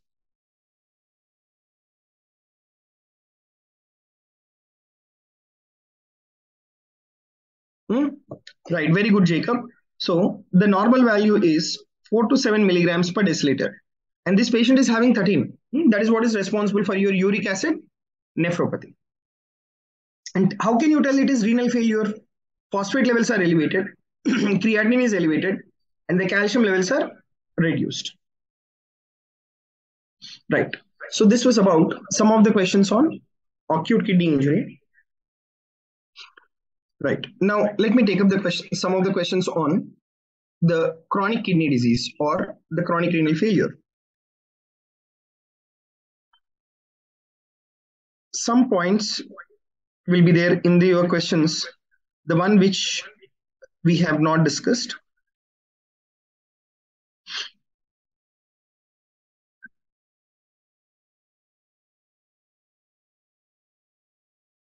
Yeah, answer this.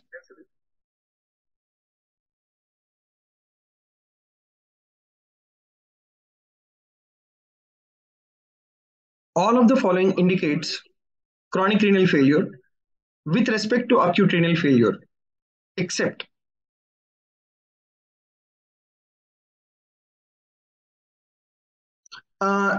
Jacob, oliguric renal failure, it is present in respect to acute kidney injury. In respect to acute kidney injury. Okay. Yeah, all of the following indicates chronic renal failure with respect to acute renal failure, except small kidneys. In chronic renal failure, you don't have small kidneys? You don't have small kidneys in chronic renal failure? Right. I will mark actually this question as the vague question because anemia can be there in chronic renal failure. Chronic renal failure can be there in chronic renal failure. Peripheral neuropathy also can be there in chronic renal failure. But among all these, the rare manifestation is constrictive pericarditis, right?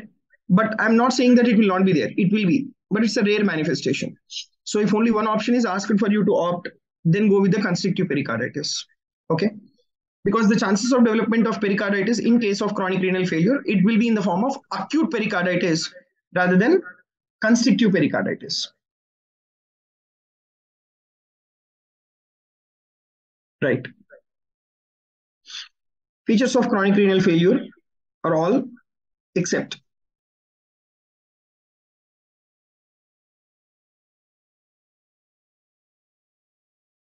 yes.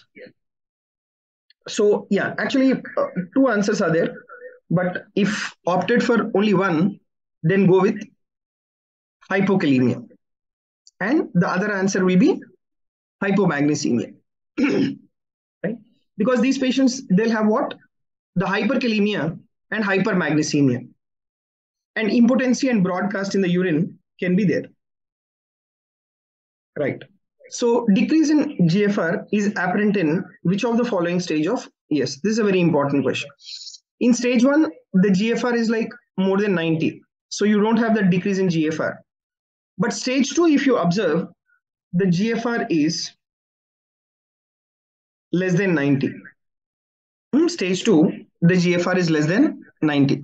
So decrease in GFR is apparent in which of the following stages of the chronic kidney disease? That is in stage 2, where the GFR is less than 90.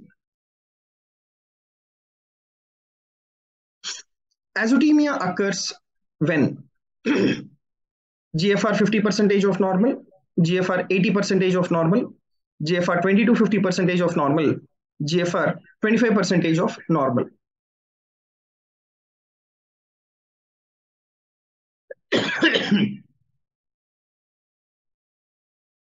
What is azotemia? Yes. What is azotemia? Asymptomatic. So remember, until the GFR is like 20 to 50% of normal, right? Until the GFR is like 20 to 50% of normal, the individual will be in a state of azotemia only. Now, you see the next question. Signs and symptoms of renal failure appear first when renal function deteriorates by more than. When renal function deteriorates by more than 60%, that is a point when the signs and symptoms of renal failure will first appear. Okay, because until 20 to 50% of the reduction in the GFR, the individual is asymptomatic. The individual will become symptomatic when the GFR is reduced by more than 60%. The answer is C. You can write these two questions because both of them are important points. Azotemia occurs when GFR is like 20 to 50% of normal, and the signs and symptoms of the renal failure first appears when the renal function deteriorates by more than 60%. Please write these 2 points. Then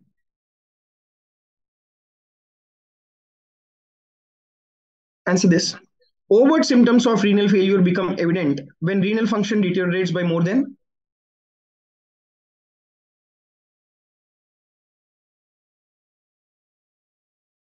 Right. So that will be 70 to 80%. Right. When renal function is deteriorated by 70 to 80%, then you will have overt symptoms of the renal failure. Yeah. Half and half nail sign which is seen in uremia is due to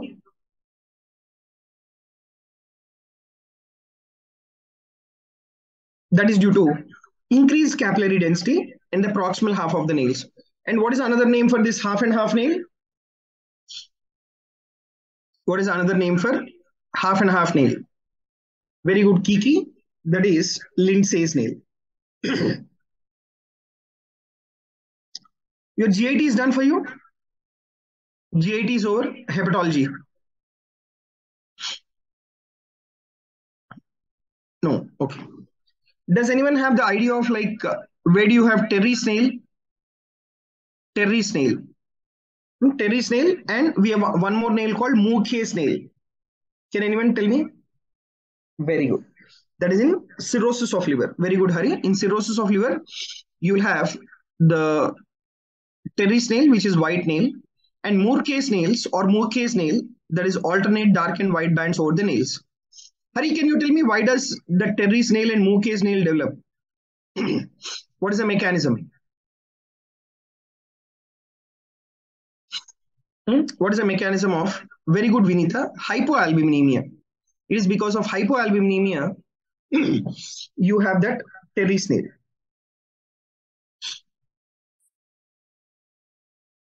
Yeah.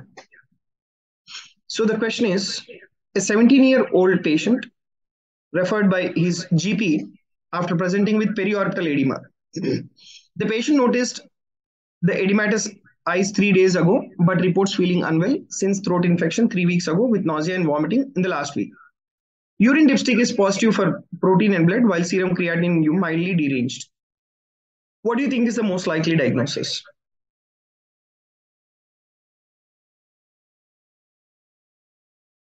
Right, very good, Vinitha, and as well as Jacob has only answered until now. What is that?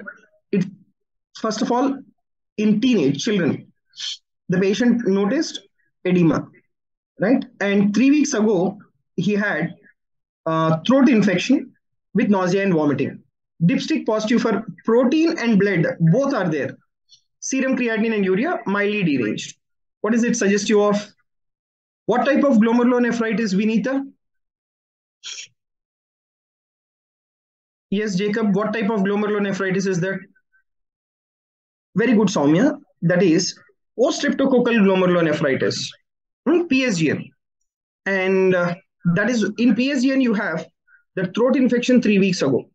And now the presenting with hematuria. Okay, right. So the answer is C. And okay, nephrotic syndrome we have discussed, acute renal failure we know. What is this von Gravitz tumor? Very good, Jacob.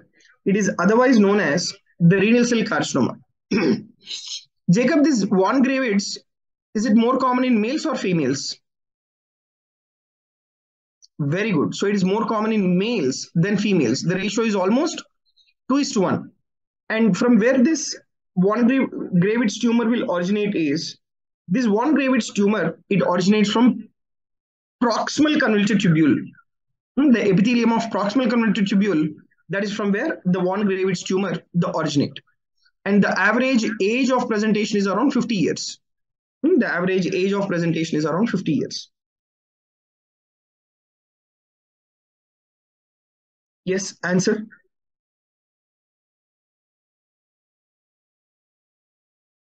"28-year-old woman presented with, who is like 13 weeks pregnant, presents for an antenatal clinical appointment.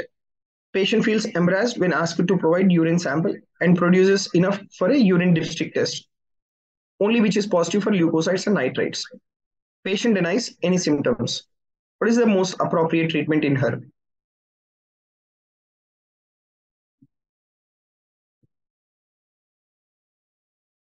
Yes, right. Very good, Vinitha. So the individual, she's pregnant and that too 13 weeks. So she's in which trimester? So in the first trimester, right? Or roughly in the first trimester. Roughly in the first trimester. So in the first trimester, you cannot give any teratogenic drug, right? And among, basically what is she having now? She's having urinary tract infection, positive for leukocytes and nitrites. That is suggestive of your UTI. So which is like the one which is not teratogenic in the options which has been given, cephalexin. Okay, so the answer is D. That is fourth option.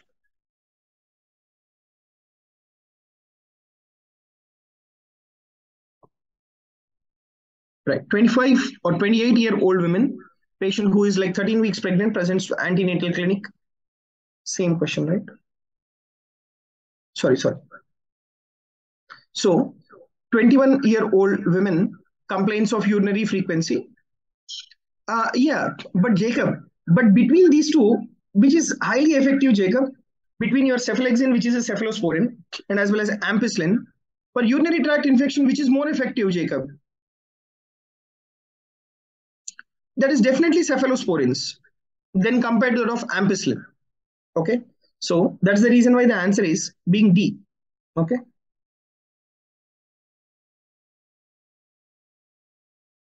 Right. So 21-year-old women complains of urinary frequency, nocturia, constipation, and polydipsia. Her symptoms started 2 weeks ago, and prior to this, she would urinate twice a day and never at night.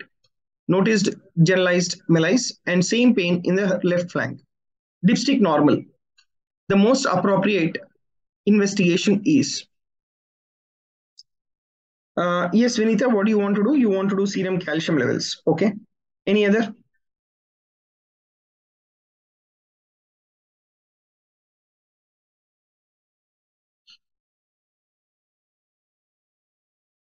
Okay, Jacob, you want to do plasma glucose levels. Why, Jacob? Why you want to do plasma glucose levels? Are you suspecting diabetes mellitus, Jacob? Vinita B. Okay. Nocturia is there. Right. But in diabetes mellitus, do you have constipation? Constipation, is it there? And in diabetes mellitus, do you have that pain in the left flank? Which is unlikely, right? Yeah. So the answer is the serum calcium levels has to be estimated, because whenever there is hypercalcemia, there is formation of renal stones. There will be formation of the renal stones whenever there is hypercalcemia. So this renal stone or hypercalcemia, okay, how can anyone explain polydipsia and nocturia? So whoever has said B, Vinita, how will you explain nocturia and polydipsia if your answer is B, second option? Actually, that is correct. B is correct. But how will you explain this nocturia and polydipsia, these patients? Very good, Vinita. Excellent.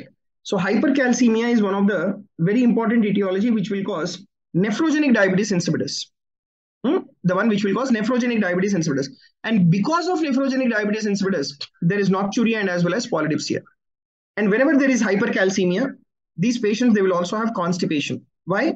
Because the calcium will go and accumulate within the sphincters, right? Resulting in the contraction of the sphincters, resulting in constipation. And why is this left flank pain? How will you explain the left flank pain?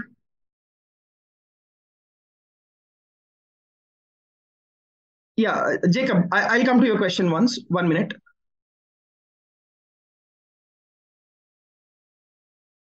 Yes, that is because of the calculi. That is ureteric calculi, right? Yes. Now, what is your question, Jacob? How does hypercalcemia acutely causes diuresis? That is what I have said. Whenever there is hypercalcemia, that will result in what is called nephrocalcinosis. There is accumulation of calcium within the renal parenchyma.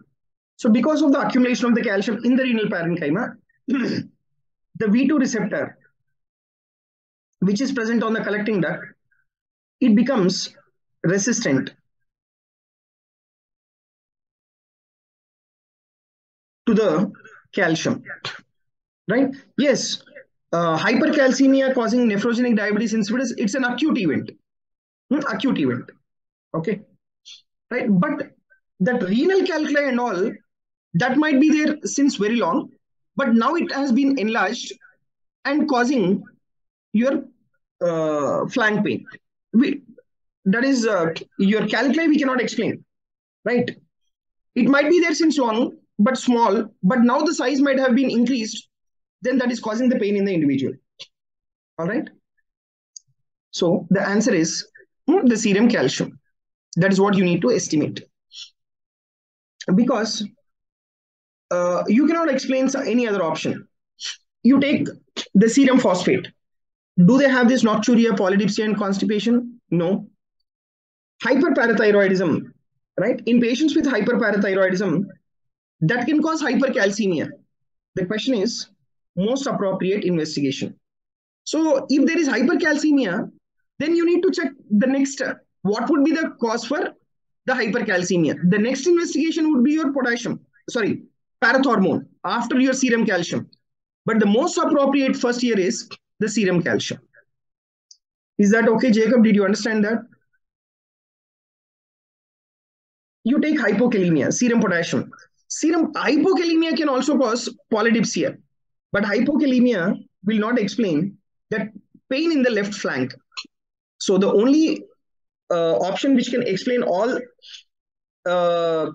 pointers in the patient is the serum calcium levels. Okay.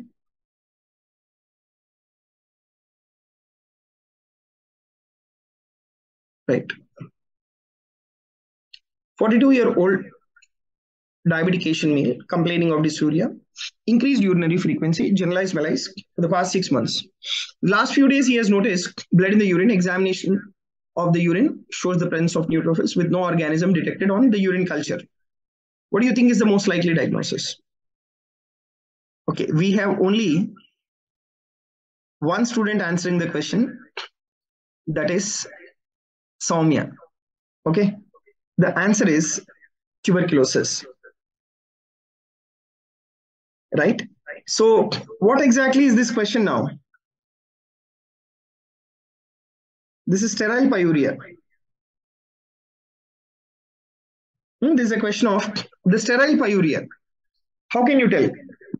How can you tell, first of all, there is like pyuria, presence of the neutrophils. Why are you using the word sterile? Because there is no urine growth. Because there is no organism. That is called sterile pyuria. Okay. And why in case of tuberculosis you will have sterile pyuria? Because the routine culture media, right? Routine culture media cannot pick up tuberculosis. That is the reason why you have no organism detected on the urine culture. Okay. And what about the other options? First of all, how can you tell it is infection? Dysuria is there. Increased urinary frequency is there. And the urine examination showing neutrophils. That will tell you it is infection. Renal cell carcinoma. What should be there in the renal cell carcinoma? Hematuria should be there. Is it there in the options? No. Is there in the question? No. Hematuria is not given. So renal cell carcinoma, gone. Then diabetic nephropathy. In diabetic nephropathy, like what should be there in the urine? Proteinuria. It should be proteinuria, right? Is it the proteinuria given there?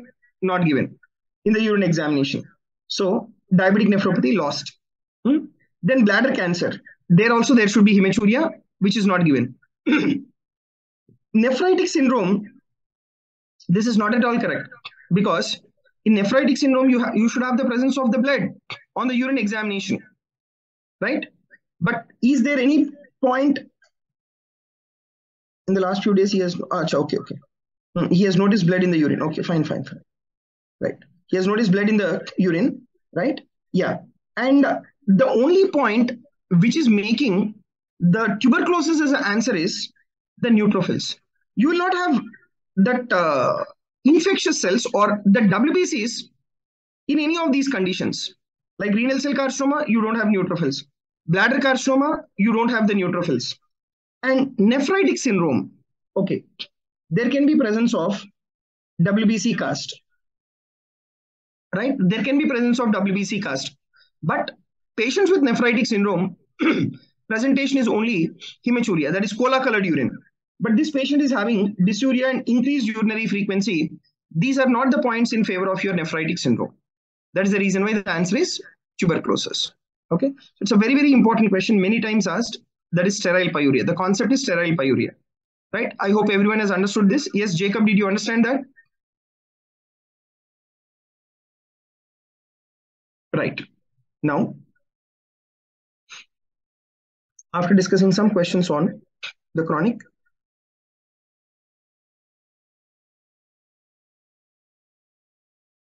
okay, some quick questions on glomerular diseases.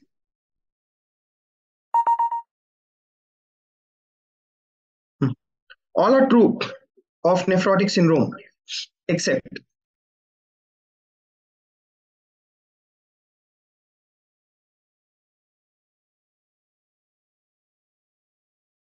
right. Very good. So RBC cast in the urine, it is suggestive of nephritic syndrome, but not nephrotic syndrome. Hypoproteinemia will be there. That's a hallmark feature. Hyperlipidemia and edema also will be there. And this edema is mainly because of your hypoalbuminemia, right? And this is what is your lipiduria, where you have the oval shaped fatty bodies that I have shown you in the urine analysis also.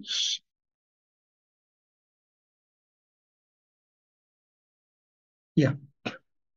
This question. All of the following are decreased in nephrotic syndrome except.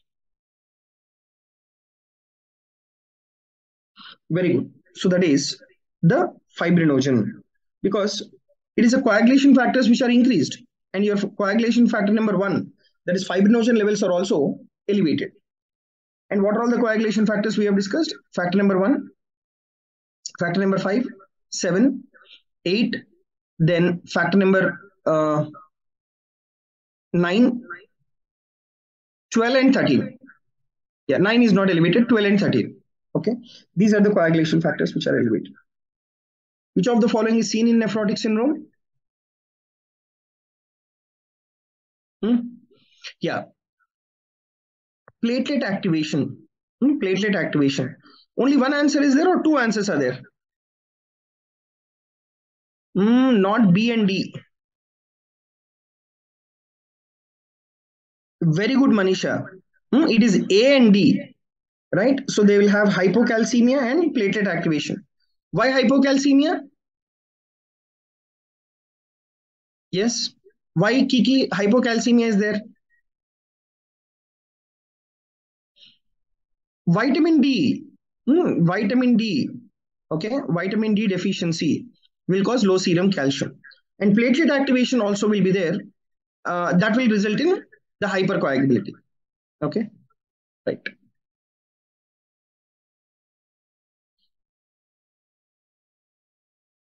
Yes, in nephrotic syndrome, hypercoagulability occurs due to multiple options are there.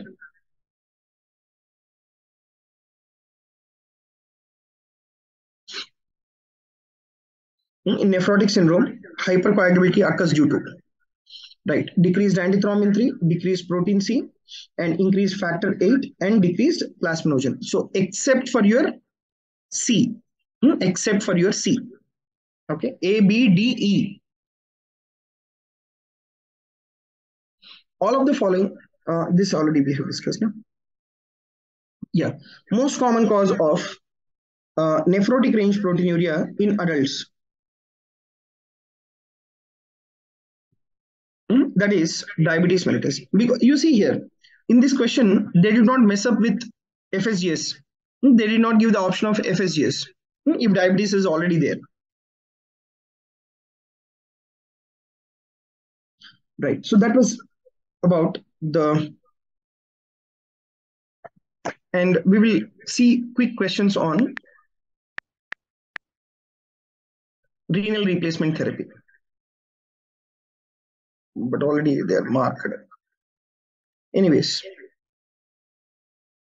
So you take the most common cause of death in dialysis, right? What is the most common cause of death? Cardiovascular. But what is that cardiovascular cause? No, yeah, it is high output heart failure, which is nothing but heart failure with preserved ejection fraction. And in acute, what did we discuss? That is the infection, right? And yeah, chronic. Some clinical questions are there. Okay, I will just download it again. Yeah. So a 38-year-old woman presents to her GP with a 2 weeks history of dysuria, hematuria, and shortness of breath. She suffers from chronic headache and has been taking ibuprofen in order to treat them.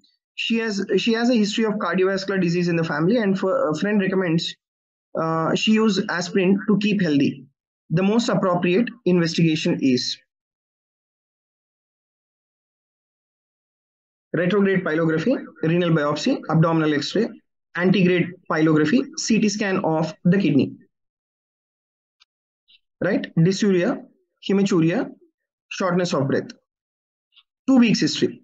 Chronic headaches for which she is taking ibuprofen. And history of cardiovascular disease in the family, and friend recommended aspirin. Most appropriate investigation. Anyone? Jacob, you have answered B, that is renal biopsy. Why you want to do renal biopsy, Jacob? Why you want to do renal biopsy? Yes, Kamalanathan, why do you want to do pylography? Vinita, very good, Vinita. Right? Vinita has cracked the diagnosis, right? That is papillary necrosis. But now tell me, Vinita, what investigation you will do to pick up that papillary necrosis? Why there is papillary necrosis, Vinita, first of all? Okay. Yes, Vinita.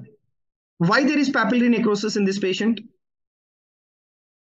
Very good. That is analgesic abuse. Chronic headaches are there in this patient. And because of this chronic headaches, the individual is on ibuprofen. So for which the analgesic nephropathy, the individual develops renal papillary necrosis. Now, Vinita, you have said the diagnosis correctly. But what is the investigation that you will do in order to look for that renal papillary necrosis? Very good, Soumya. Right? The answer is CT scan of the abdomen. Okay. So it is the CT scan which will show you the picture of the renal papillary necrosis. Whereas you take the other options, that is antegrade pylography, that is your fourth option, antegrade pylography. It is used to investigate the potential area of the obstruction within the kidney, which is not there in this case. If there is any obstructive pathology, to recognize that, we do antegrade pylography. Whereas you take retrograde pylography. Retrograde pylography is conducted to investigate obstructions via catheter. Via catheter, if there is any obstructions, then we do retrograde pylography in order to look for the obstruction. Then you take renal biopsy. Renal biopsy would be useful to assess the degree of damage to the kidney, but this is not essential, as stopping analgesics or replacing them with alternatives such as paracetamol can reduce or even improve the condition. Okay, so renal biopsy is not required because this patient was advised to stop the ibuprofen and was asked to start the aspirin. Right? Then chest X-ray. Chest X-ray alone would not be helpful in making out the renal damage in this case. Okay, next.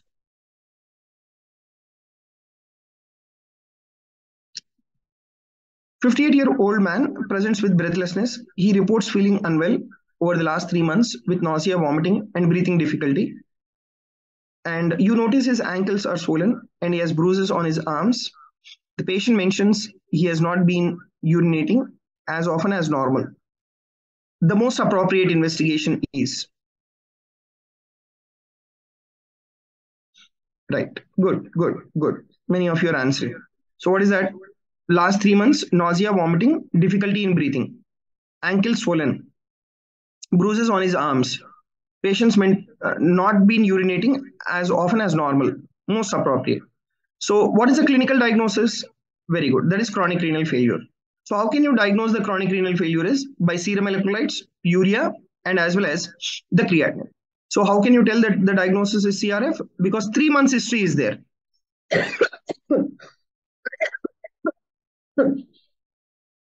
Along with that, there is ankle edema and bruises. Why there is bruises on his arm in chronic renal failure? That is because of thrombocytopenia, platelet dysfunction. That is platelet dysfunction. Okay, right. And yes, Kamal Nathan, it is end stage. So he has not mentioned GFR, but definitely when the symptoms have been developed, what do we consider? We consider it to be end stage. Because until stage 4, the individual is asymptomatic. Only when the individual is in stage 5, that is point when the individual develops symptoms. And if the symptoms are there, yes, we do consider it is end stage renal failure. Okay. Yes, Kamal Nathan, did you get that point? Understood?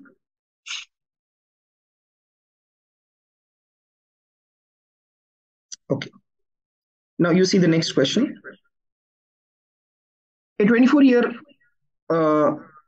old male patient presented with 4 months history of abdominal pain, which has been getting worse.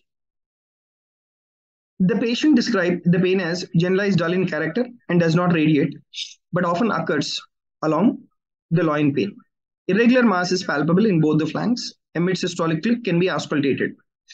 The most appropriate investigation is. Actually, this is the one which we did not discuss, but if you can answer, I'll be very happy. Right. The answer is abdominal ultrasound. Right. Why, Vinita? What is your suspicion? Yes, Soumya, what is your suspicion?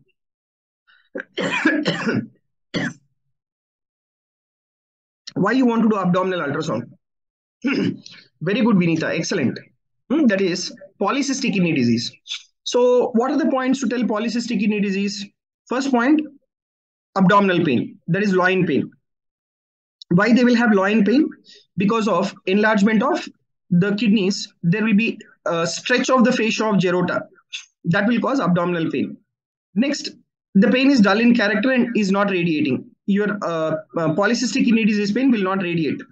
And irregular mass is being felt. Why? Because of the presence of the cysts, which are being distributed throughout the cortex and medulla also.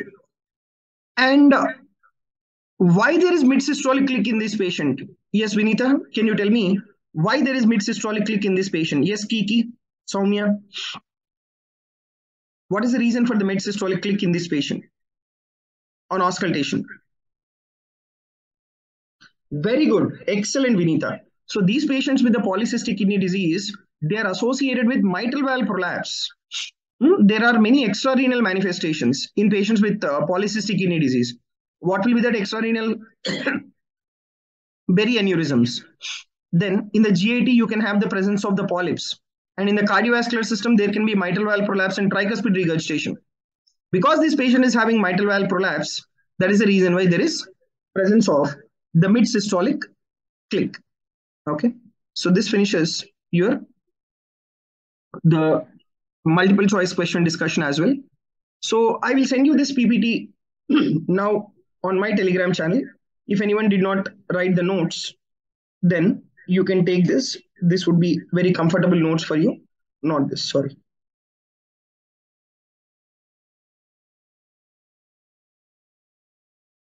Yeah. Right. And at 10 o'clock, like we will have the exam. I will just give you around 25 questions in the topics like acute, chronic, then renal replacement therapy, the parts of the nephrotic syndrome, what we have discussed, and urine analysis. Okay. So be prepared with that so that that will give you a quick recap of the entire topic. And at 8:30 tomorrow morning, we will start and we will complete the nephrology tomorrow. And if you have any doubts, you can drop your doubts or you can drop your questions, whatever you did not understand, on my Telegram channel, and I will just answer the questions. Right. And I hope I'm very clear with my Telegram channel. That is Medicine Made Easy by Dr. Rajesh Gupta. Okay. So before that, if you have any doubts, you can just ask me. I'll try to clear them.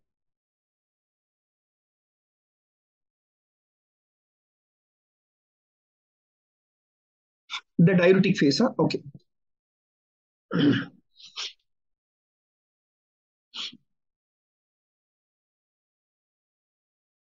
In acute renal failure, you have 3 phases actually, mainly in acute tubular necrosis. You have initiation phase, that will be there up to 36 hours. Then oliguric phase, which is also called maintenance phase. Then you have diuretic phase, which is also called recovery phase. Oliguric or maintenance phase, you have the following, and this will be there up to 2 weeks. And in the oliguric phase, you will have hyperkalemia, hypermagnesemia. They will also have hyperphosphatemia, increase in the uric acid levels. There will be decrease in the sodium, right? And there will be decrease in the calcium. And there can be anemia rarely if there is hemolytic anemia. Now, in diuretic phase or recovery phase, everything is recovered, right? That will be there after 2 weeks,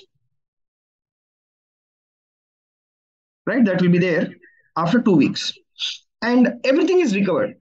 Here you have oliguria, here you will have diuresis. The urine output is increased.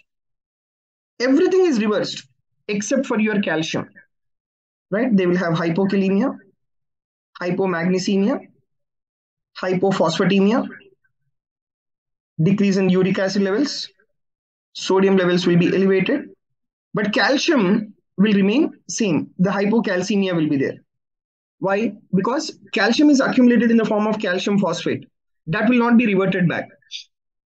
So that is the reason why hypocalcemia will persist. The remaining all will get reversed. Jacob, did you understand that? This is what is your diuretic phase. Right. So we'll just wind up this session now. So tomorrow see you at 8:30 sharp, and then we will finish the nephrology tomorrow. Thank you very much.